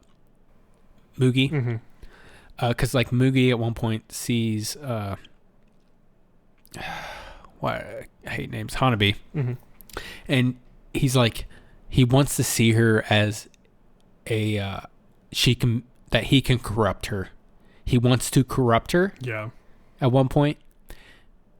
But then, which is the opposite of what he thinks about Akane, because he thinks she needs support, but he wants to corrupt her into being like Akane, and Akane wants to corrupt Hanabi into being like her. Yeah. But then Abato wants her to fail so that Hanabi will fall back on her. And oh man, there's just this huge diagram in the show. And before I get into my knight in shining armor, I already brought up the one about how Hanabi sees Narumi as her knight in shining armor. Mm-hmm. But then going back, which we'll come to in a minute, Noriko, the little girl, sees Mugi as her knight in shining armor. Yes. But then Mugi wants to be Akane's knight in shining armor. And Mugi, we're skipping ahead a little bit, but at the end of the episode, he's talking to Mocha, and like he's thinking in his own head, like, like kind of like I wish I could see her the way that she sees me, but like I am not into like innocent girls. Like I'm into like kind of fucked up bitches. Like he doesn't say that, but like that's basically what he says. Like he's not attracted to her. It's interesting because if Mugi wants to corrupt Hanabi to be like Akane, then that means he's forcing Hanabi to be like Akane so that he can love her. Exactly. Like there's this Knight of Shining Armor theme that just keeps going around between all these characters, which is the main premise for all the 5 different love triangles we have going on here. But Akane is also kind of like in Hanabi's head at this point, and that leads to a part of the episode where Hanabi's out on the town and she runs into a guy who she had seen Akane dating a couple episodes back, and like when they're at the diner late at night, and this guy like makes a move on Hanabi, and she kind of like goes with it because she's like, maybe if I kind of become more like Akane, like Narumi will notice me too. Like I think that's what she's kind of saying, and it's like, oh my god, yeah. I got kind of really uncomfortable during this scene because this guy's like hitting on her. Well, she wants to get back at Akane. Yeah, she wants to get back at Akane too. There's like a whole bunch of reasons going into this, and she's trying to kind of testing, like, I think she's testing her boundaries with like how far she can go with this. Yeah, she wants to get back at Akane at her own game. Yeah, which is basically and she's doing it, and she's like playing a fake caricature of herself. She's like playing up the cutesy like high school girl side of herself. Like she gets his number and they go out on a date, and she's wearing her uniform, which he notices, and she's like, yeah, I wore it on purpose. Like. Well, inner monologue. Monologue, yeah. And so they go to like a karaoke bar or something. Yeah, but then just like straight up sleeping with him at one point during the karaoke scene, she realizes, she's like, well, that wouldn't make me any different than Akane. You know, how Akane has multiple men to sleep with. It would make her any different than her men, or the guy make her any different than any of the women he sleeps with. She also kind of gains like some weird respect for Akane because like she realizes she doesn't have like the self-confidence to pull this stuff off, whereas Akane is like supremely confident in herself and like her sexuality, and Hanabi is like not at all. Like she pushes off the guy and says, like, they kiss, but she's like, no, I'm not gonna go through with this any farther. Yeah, and it's his own whole little scene, but like they end up going, they'll take it slowly, and like she does it in a way that basically makes him her minion, so to say, rather than just one of his other girls. Yes. So success, I guess. Yeah, and everybody's a piece of scum. Exactly. God. Hanabi like comes to a realization from that scene that like she places her self-value in the opinions of other people, the way that other people see her. So like she's kind of like learning more about herself. And then like we said before, we had that last scene where Mugi and Mocha meet up, and Mocha's like, why can't it be me? Why can't it be me? And he finally breaks down and is like, fine, like let's just go out sometime. Like he says it in a really mean way. Inner monologue, he goes like, I'm just too soft on her and stuff like that. Yeah, and he's like, fine, let's go out. And she realizes that like he's saying this in a way that he has like no interest in it whatsoever, but she accepts the invitation anyway, because like crying because he's never asked her on a date before. Yeah. And she calls that out when she accepts it too. So yeah, that it's really interesting. All these characters are so self-aware. I wish I could have been this self-aware at that age. Seriously. Wow. Oh my God. Yeah. Yeah. At a certain point, it's like a little bit too much. It's like, oh my God, these characters like. Yeah, but any less and it'd just be like everything else. So. But I'm interested in the next episode because it looks like it's going to focus on Mocha and possibly, Mugi and their date. I'm really interested to see like if she gets corrupted by him or if she kind of starts to pull him back away from the path that he's going down. I want to see how that works out. But yeah, it's a great show. It's really sink your teeth into that show. Yeah, and like I said, like the psychological aspect of the show is just absolutely amazing. So let's move on to Fridays and Urara Meirochou, which I'm still surprisingly watching. For now. So in episode 5 in Urara land, which is what I'm calling the town, there's a festival where the gods have the Urara, who are the little girls, dress up in white kimonos so they can choose a bride. So basically, yes, the anime is literally putting the little girls in wedding dresses and hinting that we're supposed to be picking a waifu out of them. The show is like just so like transparent at its attempts to just like pander. I'm face palming so hard. So hard. Let's see what happens this episode. Just Chia has like drinks a little bit of sake and gets drunk off of it, and this sends her feral pheromone instincts like into overdrive. So oh my god, she starts a bunch of animals jump on her and start like licking her and that's cute, right? But then like two of the other girls like start snuggling up to her, and then the girls literally start like licking each other's faces, and I'm just like, okay, we get it. Whoa.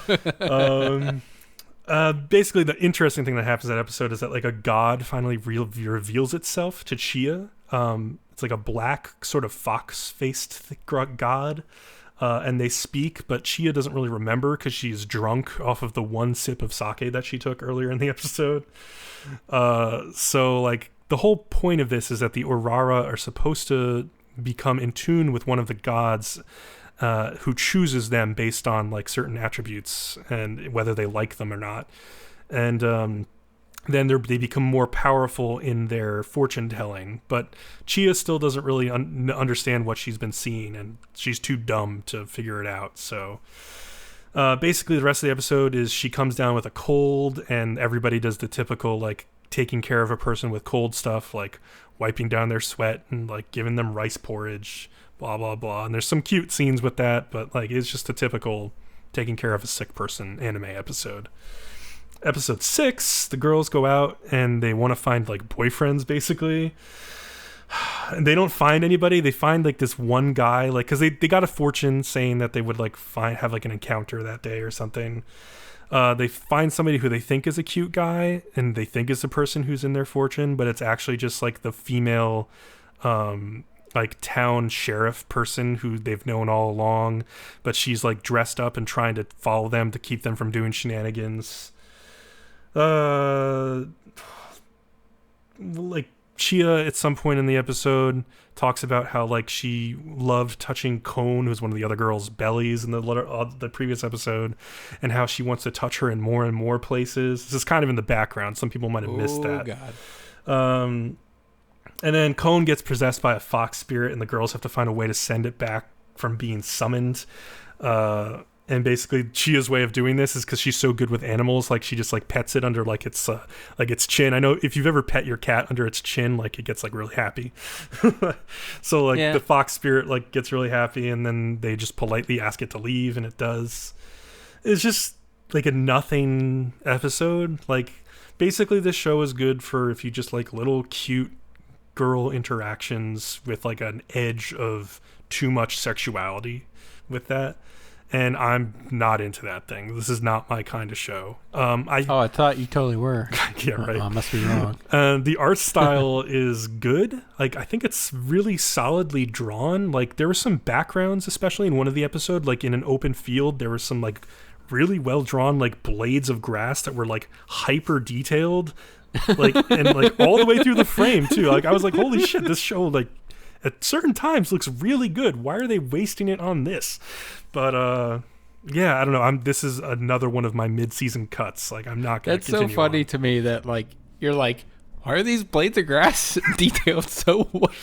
Yeah, like that's what I'm paying attention to. I'm supposed to be paying attention to the little cute loli girl, but that's not what got me. It's like, oh man, look at you're this. watching the blades of grass blow in the wind, and you're like, oh, that's really detailed. This grass is amazingly detailed. Like, who drew this grass? Like, yes, so.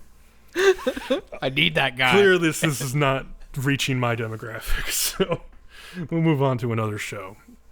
All right. How about Youjo Senki? Okay, yeah, we can go to that one. I'll come back to the one before it. So, yeah. Oh, yeah, we skipped one, apparently, because I scrolled past it. That's fine. But let's go to Youjo Senki, because I caught up with this same show. Night. And I remember 2 weeks ago, you had been talking about episode 5 and how it was so good. And I was like, I guess I'll see what Leo's talking about. And I watched episode 5, and I friggin' loved it. It was so good. Oh, yeah. So episode 6 is where we start off this week, though. Yeah, and we get to see like the other forces, which are the other countries, allying themselves with each other. And Tanya is suspicious. This seems a little strange. She thinks Being X is involved somehow, and she turns out to be correct.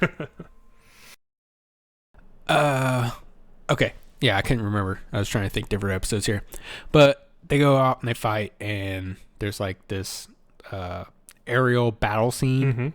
and there's these airplanes up above, and like the lead airplanes guy's like, we're so far high the magicians can't get to us. Well, guess what?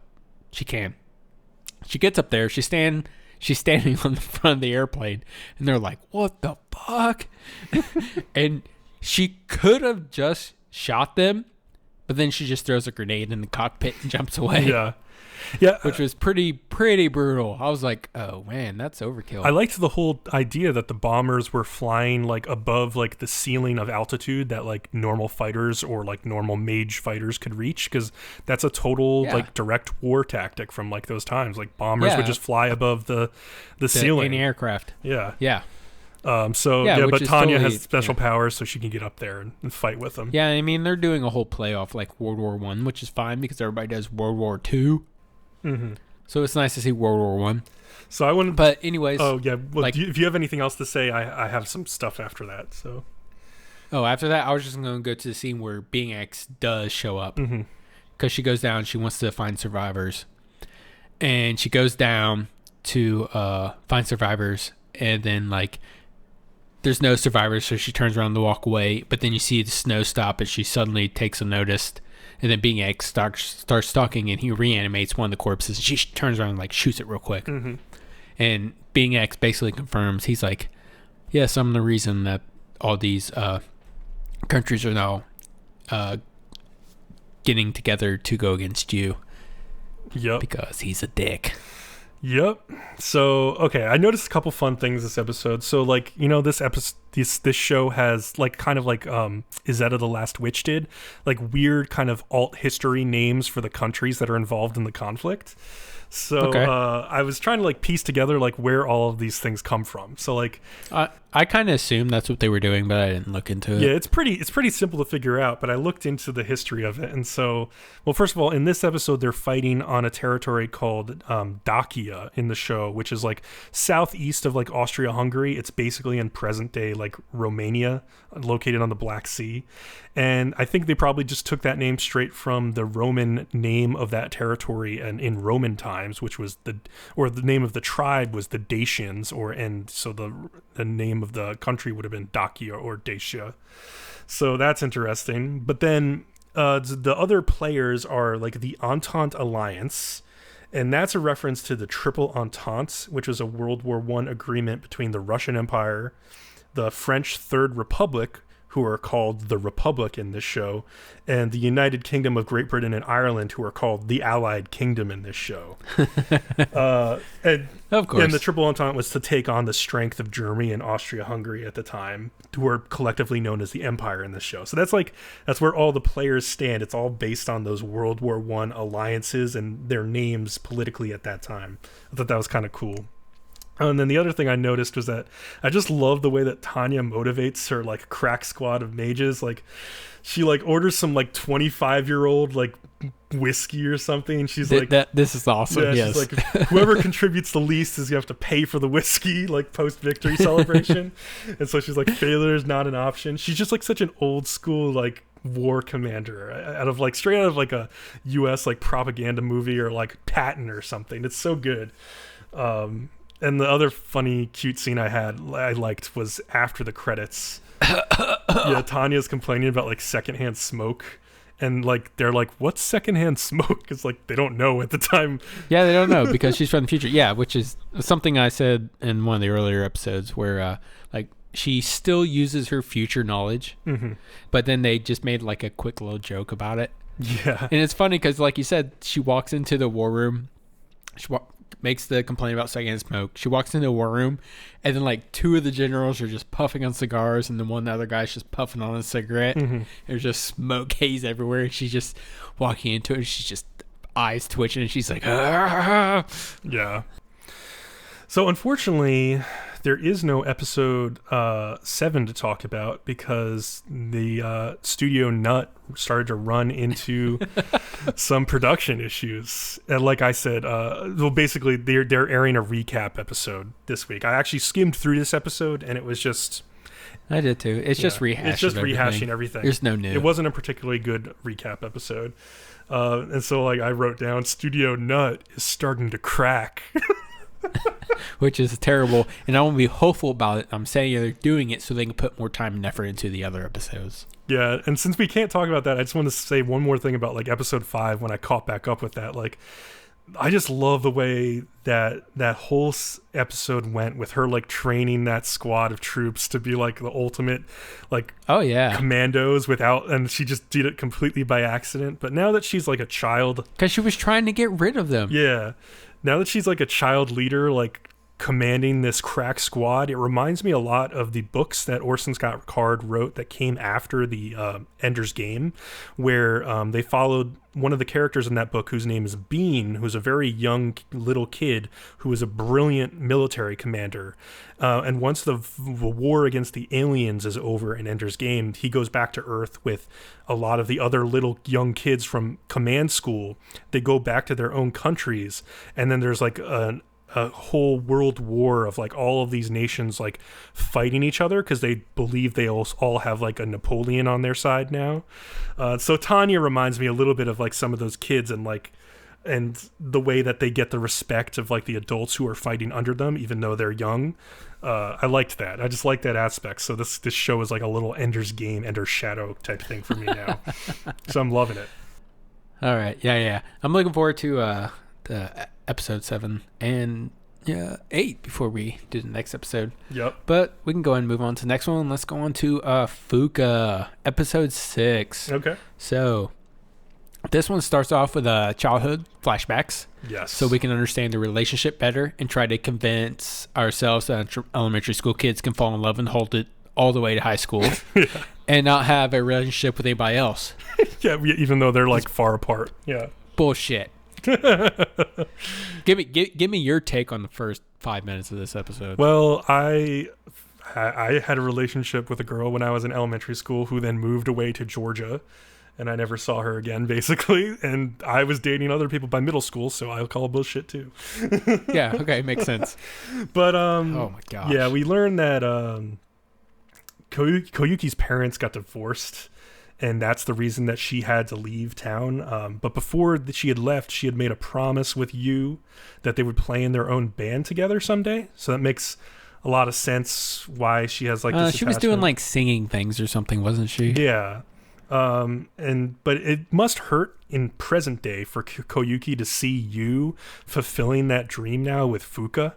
Like, because this is their own childhood dream that he kind of just forgot about or like left in his past, where she kept it because like Yu was the only thing that really supported her when she was going through her parents' divorce. Like, he was like the only bright spot of that whole situation.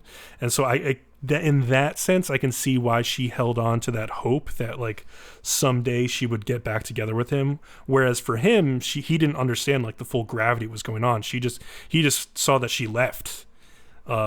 She knows the whole story, which like you would at that age. I guess so. Yeah.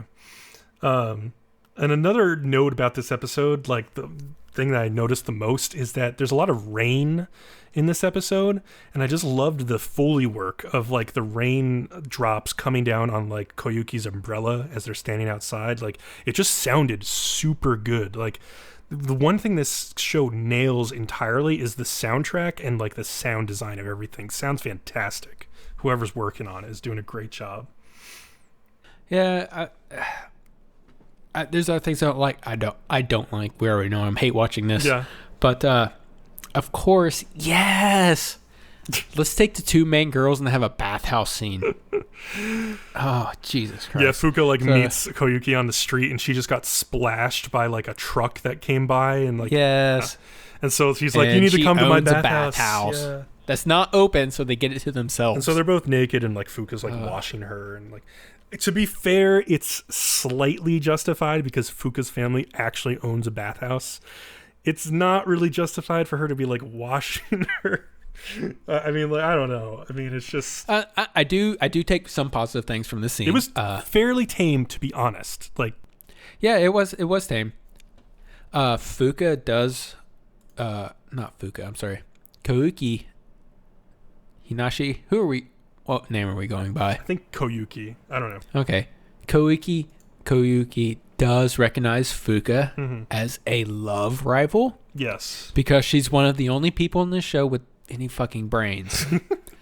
She's looking at Fuuka's breast, and to herself, she's declaring to herself, she's my even match. Can I just say, I hate this trope where in every anime the girls compare their breast size to each other. I hate it. It's so tired. It's in every single show. It is. Oh my God. You can continue now. Yeah, but just the fact that she recognizes her love rival, yes, thank you. It's kind of obvious. But Fuuka doesn't. Fuuka does not realize this. Even though Koyuki has said that her songs are written about her unrequited love with a childhood friend, and she knows Fuuka and you were friends. Or Koyuki and you were friends. Fuuka knows this. I'm sorry. Koyuki and you were friends. Yeah, she doesn't put children. 2 and 2 together at all. She can't put 2 and 2 together. It's pretty annoying. Yeah. Koyuki goes with a lot less evidence and figures it out. And then episode 7 just spells it out for everybody because it doesn't spell it out. It writes it on a piece of wood and then just smacks you in the face with it. Yeah, somebody leaks a picture on Twitter. One of Koyuki's fans was like apparently following you and Koyuki around outside and took a picture of them making a pinky promise. Just happens to stand to be walking down the street or something. I don't know. Yeah, and so this is really bad for like an idol in Japan to be seen with like a boyfriend because for fucked up reasons, idols are supposed to be seen as like pure, like just That way all their followers can think of them as their girlfriends. Yeah, completely uncorrupted bullshit. It's stupid, but yeah, that's how it is. So her management's like really upset, and basically like she goes against her management's wishes, and like she has like an afternoon variety show, I guess. And at the end of the show, she starts talking about her childhood friend. She's like, at first it's kind of sweet. She's like, yeah, this new song I'm releasing, it's based on experiences with a childhood friend who I met for the first time in a long time. And that's all nice and it all makes sense. And I think she could have gotten away with that. But then she's like, and actually he's my unrequited love. And every song I've ever written has been about him. And so at this point, like, all right, so oh my God. Fuuka and you both find out that, yes, she is in love with him still. Yep.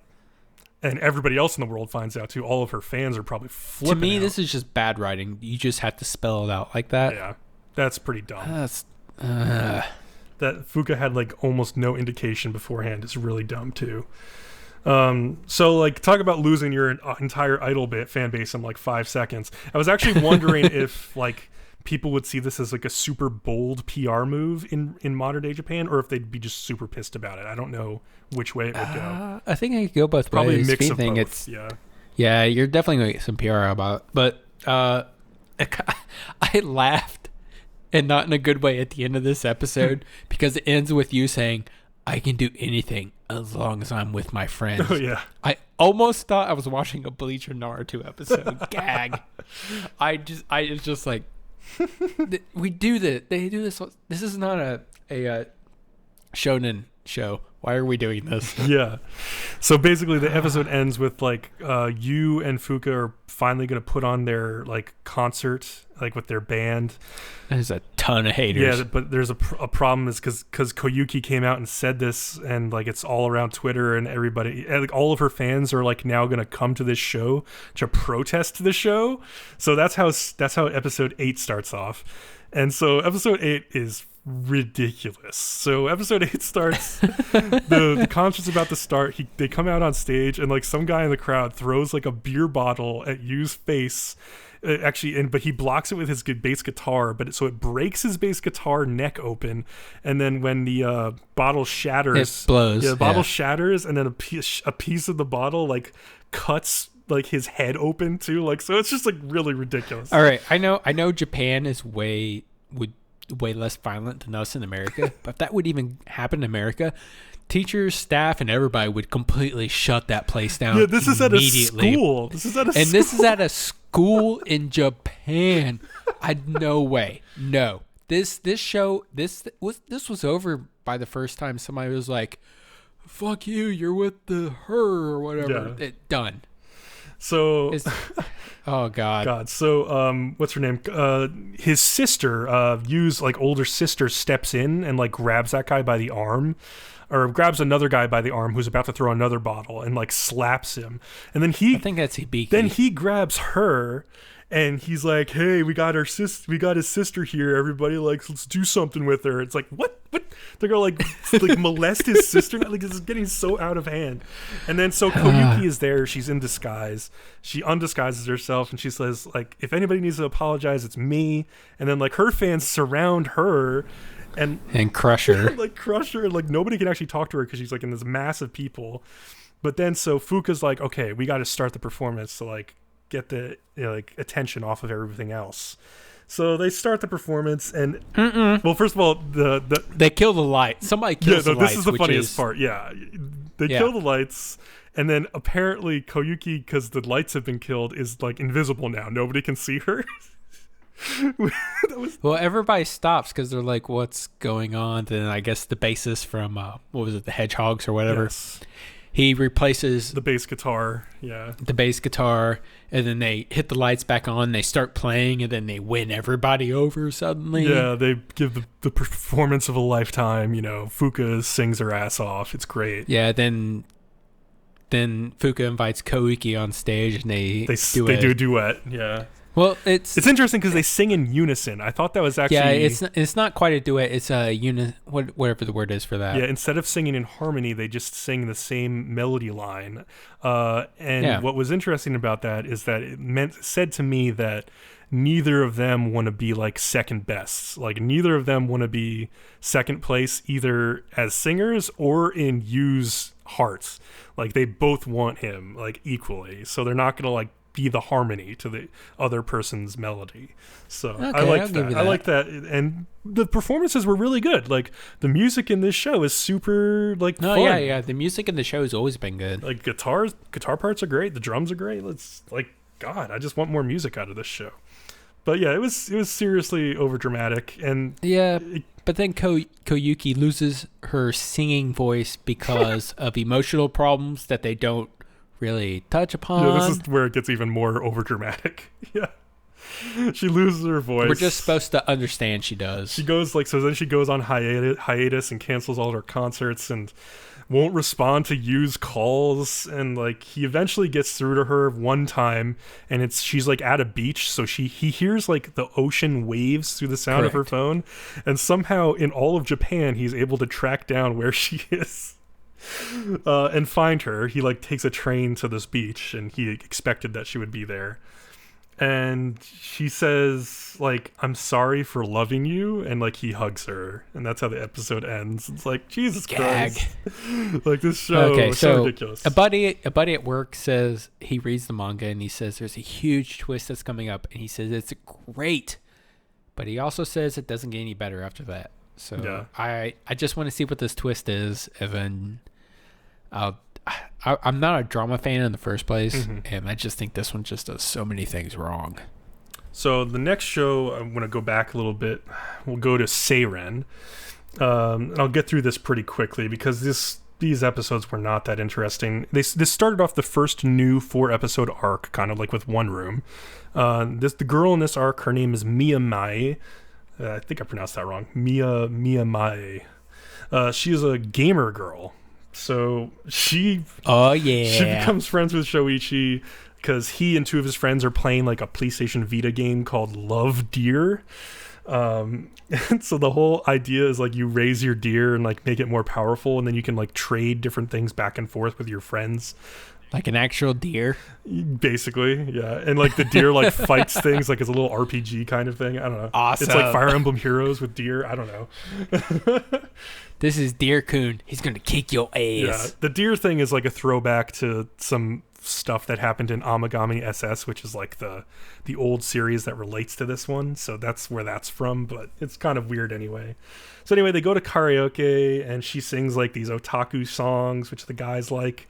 And there's this weird part in this episode where like she finishes singing and she goes back to sit down in like the karaoke booth. But the way she gets back to her seat is she like puts her hands against the wall. I linked a picture of this, and like she like puts her breasts up in like their face as she's passing them. It's just she's just like she doesn't have like really social boundaries, I guess, and she's very awkward. Anyway, later in the this is sexy. it's just the way that shot may be sexy, but the way it's done in the episode is just looks really dumb and awkward.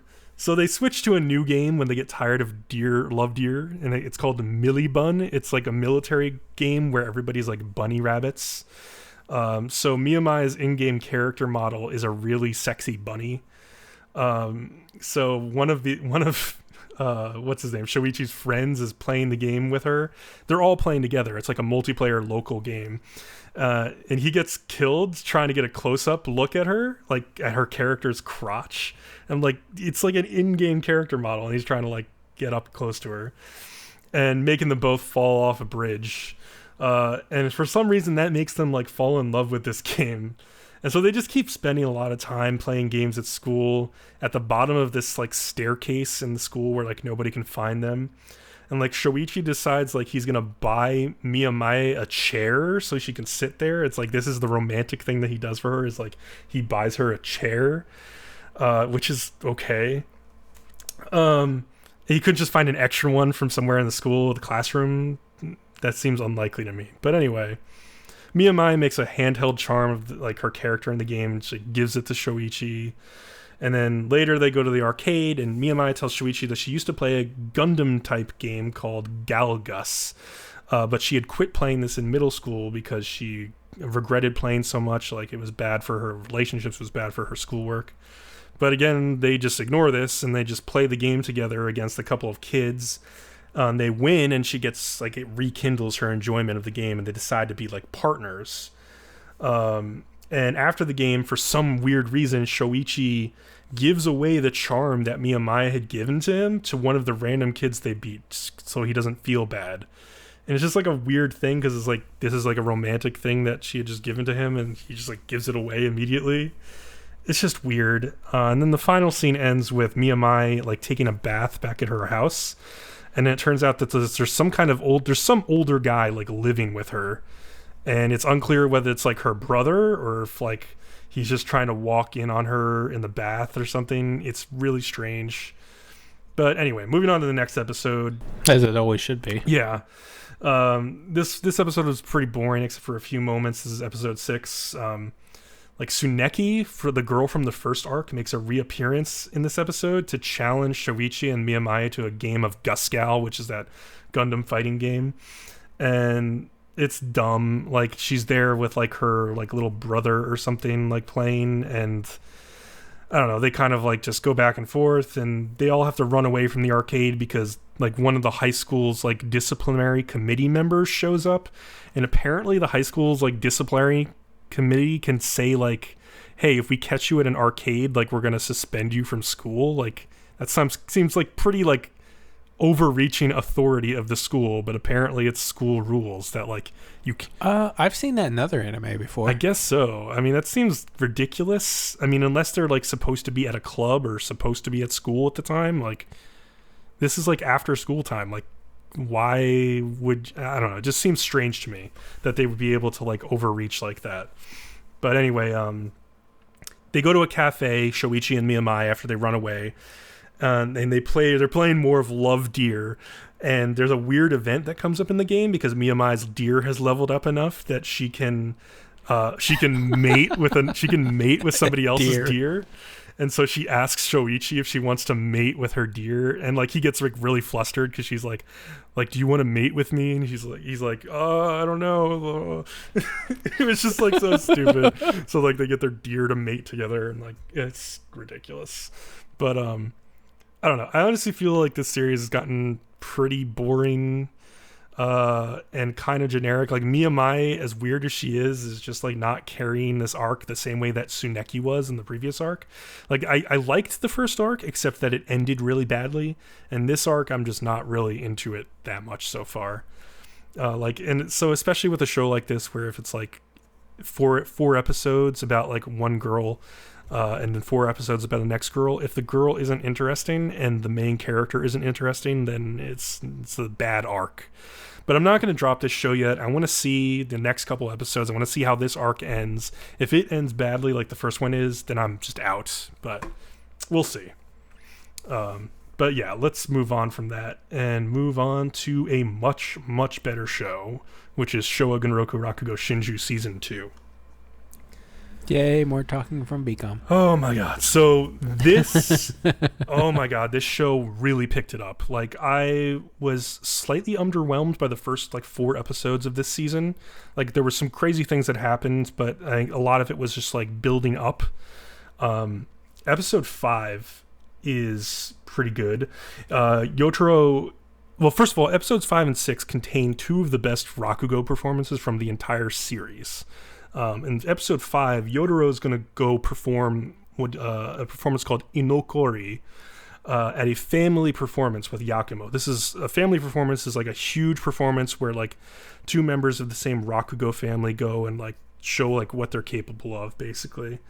And so Yotaro is practicing his Inokori to perform at the performance, and Higuchi, the guy who is the researcher about Rakugo, who has befriended Yotaro, finds all these old tapes of old Rakugo performers who've performed to Inokori, and they realize why Yakumo told Yotaro to perform this. It's because this monologue is never performed the same by 2 people. It always brings out the inner personality of the Rakugo performer themselves. And that's kind of against what Yotaro wants to do, because Yotaro kind of feels like he wants to give the character a platform more so than himself. And that's different from Yakumo. But we'll get to that later. So at the performance, Yakumo performs first. And this is the major Rakugo performance of this episode. He performs something called Hangon Ko, which is a story that involves using an imaginary type of incense that can bring back a dead person's soul. So as Yakumo's performing, what? Yeah, so it's like a fairy tale story, basically, where so they use an incense that can, when you breathe it in or it fills the room, it brings back the dead spirits of your ancestors or loved ones or something. So he's telling this Rakugo story to this big crowded auditorium. And before he starts the performance, he gives a couple pieces of incense to Konatsu, and he's I think you'll know the right time to light these. So he's in the middle of this performance, and I think this is maybe the most magnetic Rakugo performance that the series has seen so far. It just sucks you into this world, and it becomes clear as he's getting to the climax and the incense is lit, that he's starting to think of Miyokichi and Tsukuroko, his loved ones from the past. And then at that moment, you see that he has a sort of heart attack on stage, but he keeps going, and he sees in the smoke that has come from the incense from off stage, he sees Miyokichi appear before him. And you can see that his own personal demons are appearing before him. The audience isn't seeing this. It's just him. It's in his head. He is barely able to finish his performance, and they take the curtain down before he falls down and has a heart attack, and basically the episode ends as they're gonna have to take him to the hospital. But it's really interesting because he's having visions this entire time. So he's having a vision where he's sort of in the afterlife, and a young version of Tsukuroku talks to him, and he's just and Yakumo is saying God, where am I? Is this heaven? Is this hell? It's this hallway just completely filled with lit candles, and Tsukuroku just looks at him and it says, "Bone, I'm sorry," throws him down on the floor and just starts strangling the life out of him. And that's where the episode ends. And I'm just holy shit. Okay, what? I was watching a guy on Facebook do Techno Street Drummer, and I heard hallway full of candles, and he throws the guy down and strangles him. Well, what? Don't worry about it, because the next episode is and the next 2 episodes are where it gets really into what happened. So in episode 6, it continues right on from where that ended. Yakumo's barely alive. He's hanging on, but so Konatsu rushes him off to the hospital, and Yotaro wants to go to the hospital with him too, but Yakumo, who's still basically hanging on, gives him a look. He can't even speak. He's just he gives him a look that says you need to stay and do your inokori like I told you to do, and the audience becomes before me. So Yotaro stays, and like he's gonna perform with all of this stress and like craziness that just happened behind stage on his back.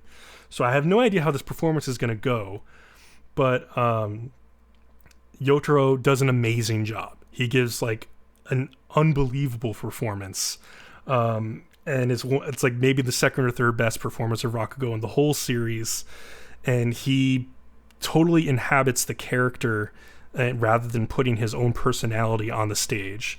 And his friend Higuchi tells him like afterwards, like, I've realized that there are 3 different types of storytelling in Rakugo.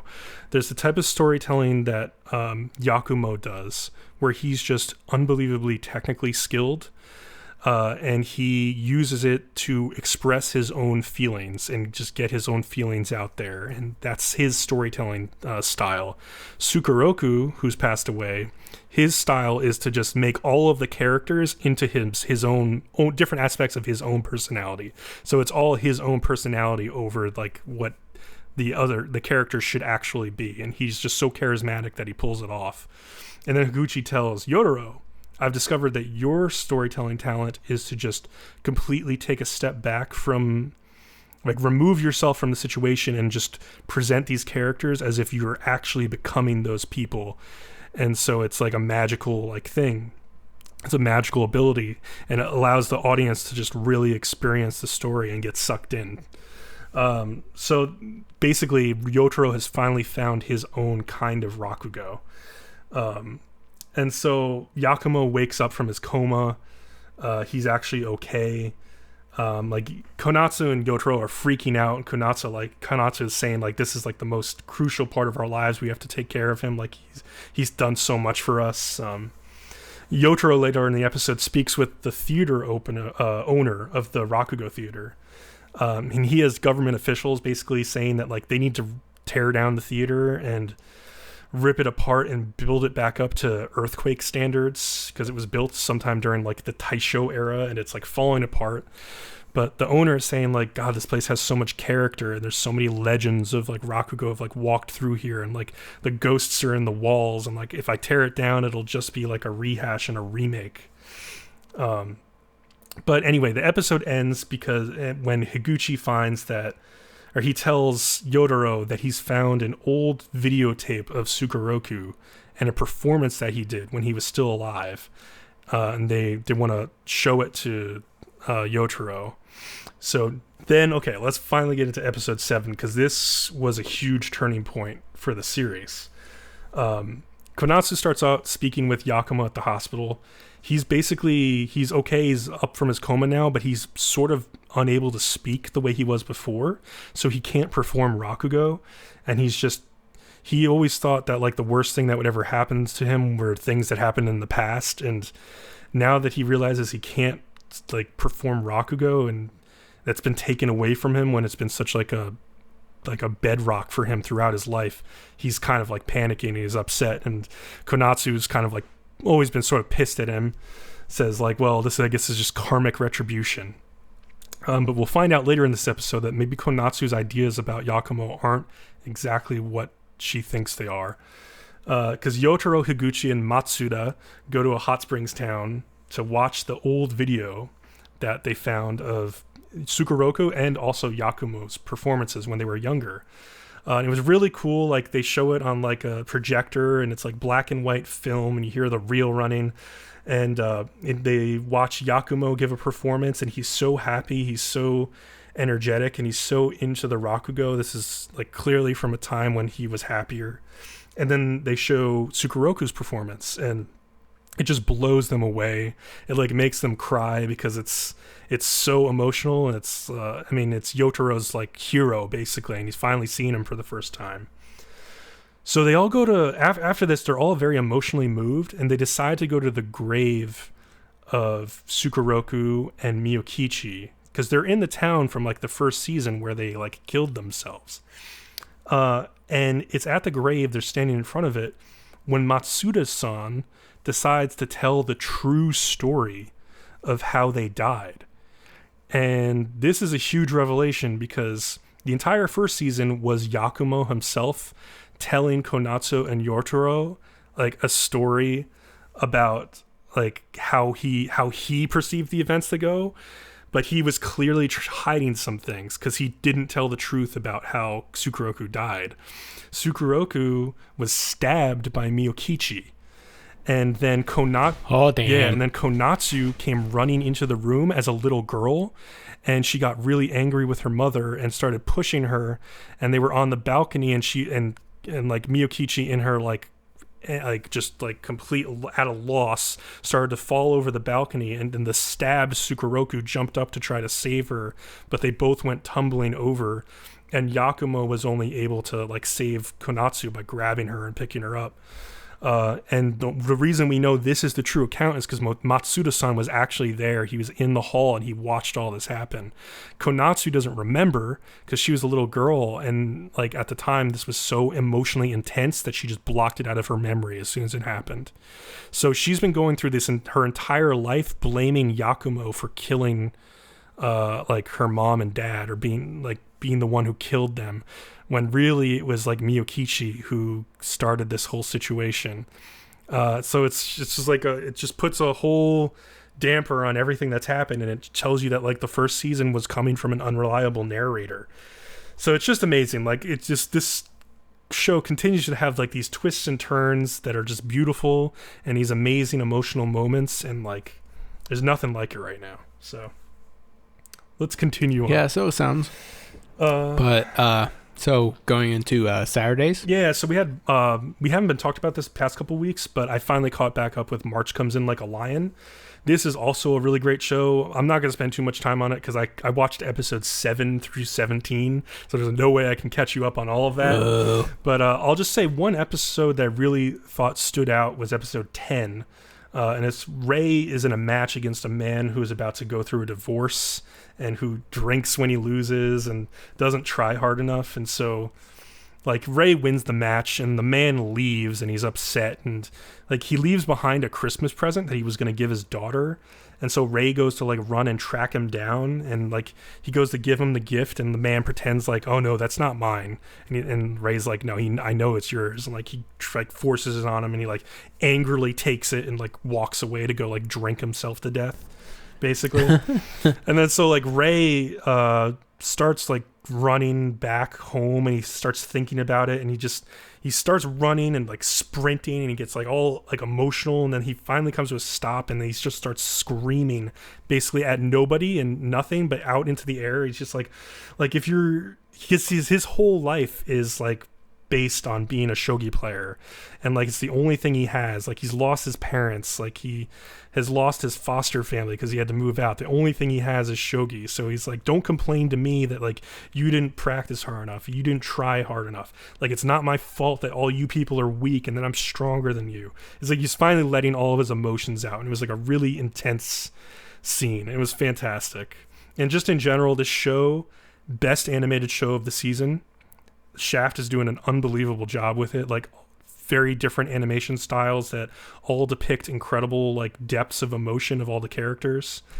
I love the introduction of Ray's foster sister Kyoko back into the show. She's kind of like an evil, conniving bitch, but it's because of things that Ray and her father did to her as she was growing up, so it's understandable.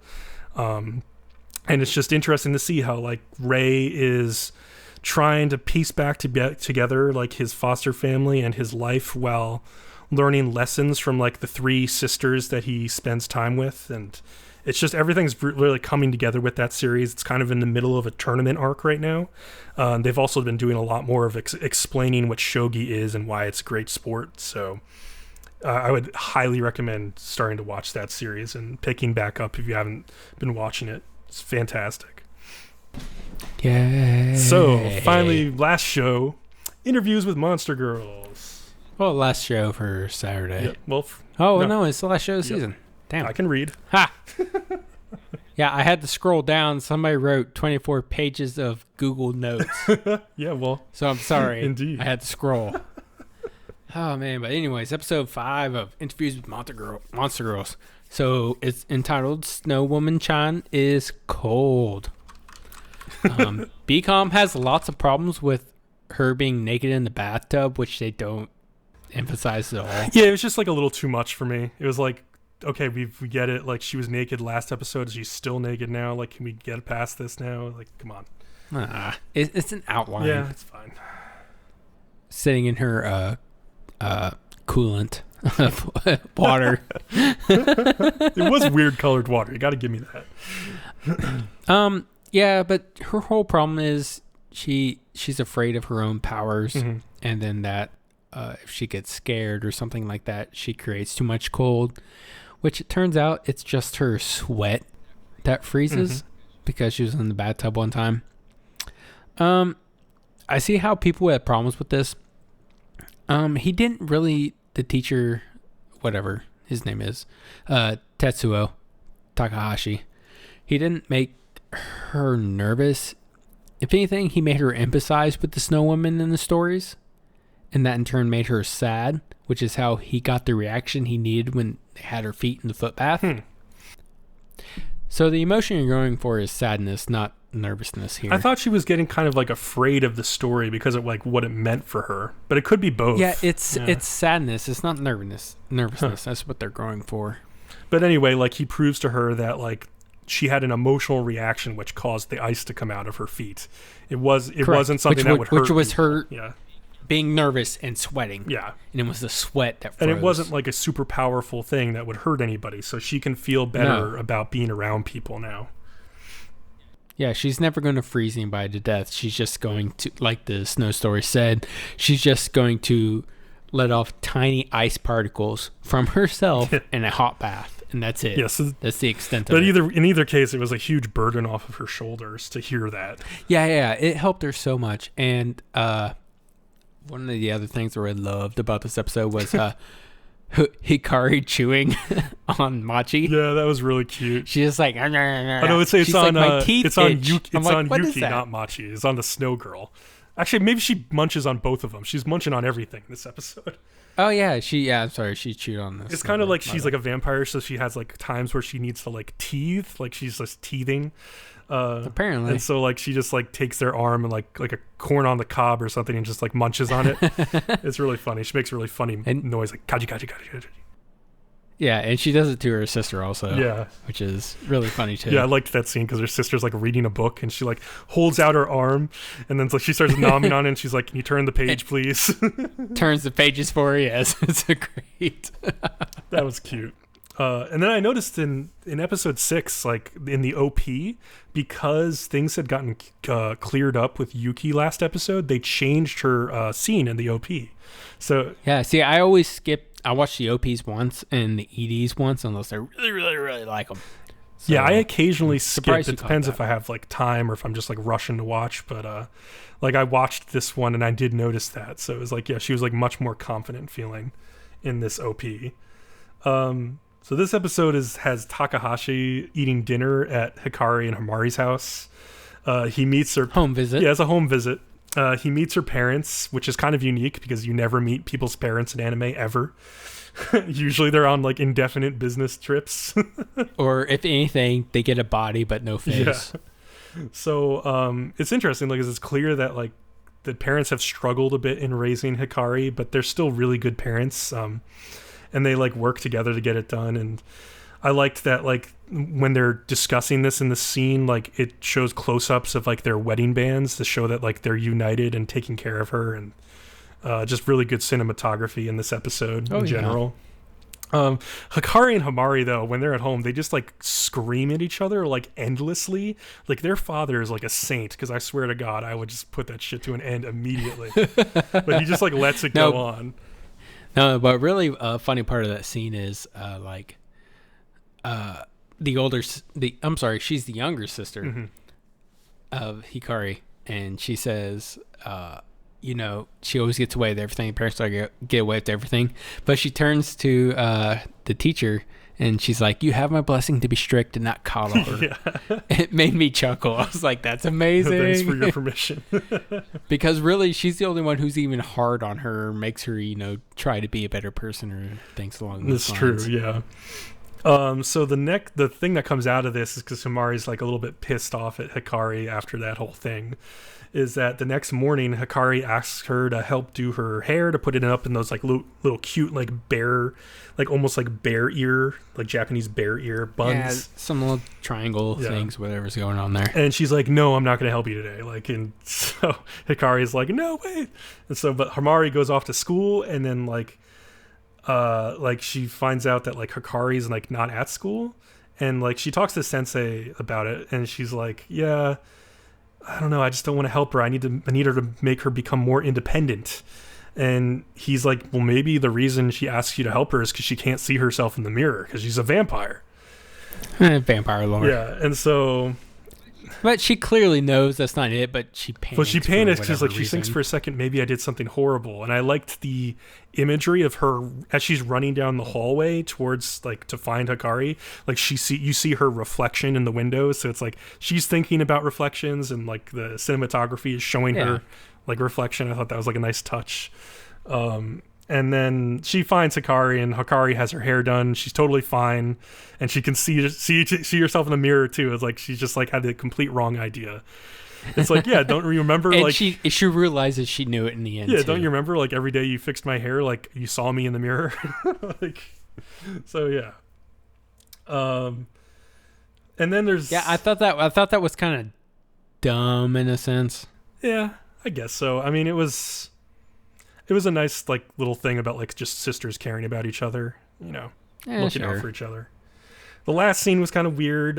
Machi is she's taking a nap in like Takahashi's office, and so he lets her be and he does some work, but then he falls asleep and she wakes up. Well, he doesn't. Oh yeah, it's true. He puts his head down on the desk, and it looks like he's asleep because because he's still reading. He has a book in his right hand, and it's on the desk, so he's just laying his head on the desk. So Machi wakes up and like has her body like walk over to him and like start petting him on the head, like stroking his hair, like because she thinks he's asleep, and he's not asleep, but she's like, oh shit, this is an awkward situation. And I like how he like just go play up, and she just keeps petting him like a cat or something. She's just like, oh, it's so sweet. And like he casually like puts his book down because like he realizes that like even though like her body is standing right there, like it won't tip her off if he just like slowly moves the book because her head is on a desk across the room and she won't notice this.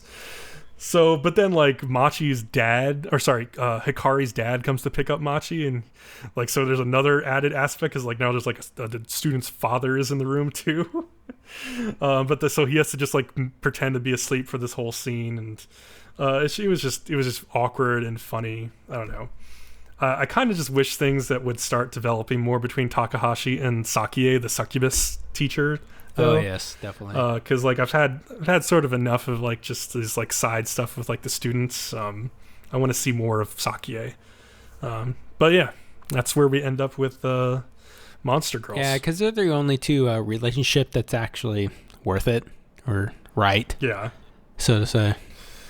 So let's see. Since we come to the end here, it looks like the mid-season cuts that I had were ACCA, One Room, and Handshakers for now. And I think you cut Akiba strip. Yes, yeah, I dropped a Akiba strip because it's whatever. So I mean, like, we may never talk about these shows again, or maybe in the final episode for this season, if I catch up with any of them, I'll give some final thoughts, like specifically about ACCA. Like I probably want to see how that ends, but yeah, I'm not that interested in continuing week to week. That's okay. That's good. My recommended shows stay the same. I added one. I added Scum's Wish, so the rest are still the same. So I'm still recommending KonoSuba Season 2, Interviews with Monster Girls, Little Witch Academia, Kobayashi-san Chi no Maid Dragon, Saga of Tanya the Evil, and Gabriel Dropout. What about you, Bcom? Well, of course, I have Scum's Wish like up on that list at the top, and then Little Witch Academia, Nyanko Days, because Nyanko is love. Interviews with Monster Girls. Nyanko is love, as they say in the outro. Rakugo Season 2. KonoSuba Season 2, I would definitely add to that list now. March comes in like a lion. And maybe I would add in Maid Dragon, I'm not sure. I'm like on the edge with that show. I don't know whether it would be a recommendation. I think the next episode, if not the next two, will definitely justify that. Yeah, that's true. So anyway, that's it. This was a long one, but we've got so much to talk about every week. So remember to like, follow, and subscribe to us on YouTube. You can get our podcast on Google Play and iTunes as well. And just follow us on Twitter at Nerdom and Other for any and all updates. All right. Take care. See you next week or 2 weeks from now. Peace.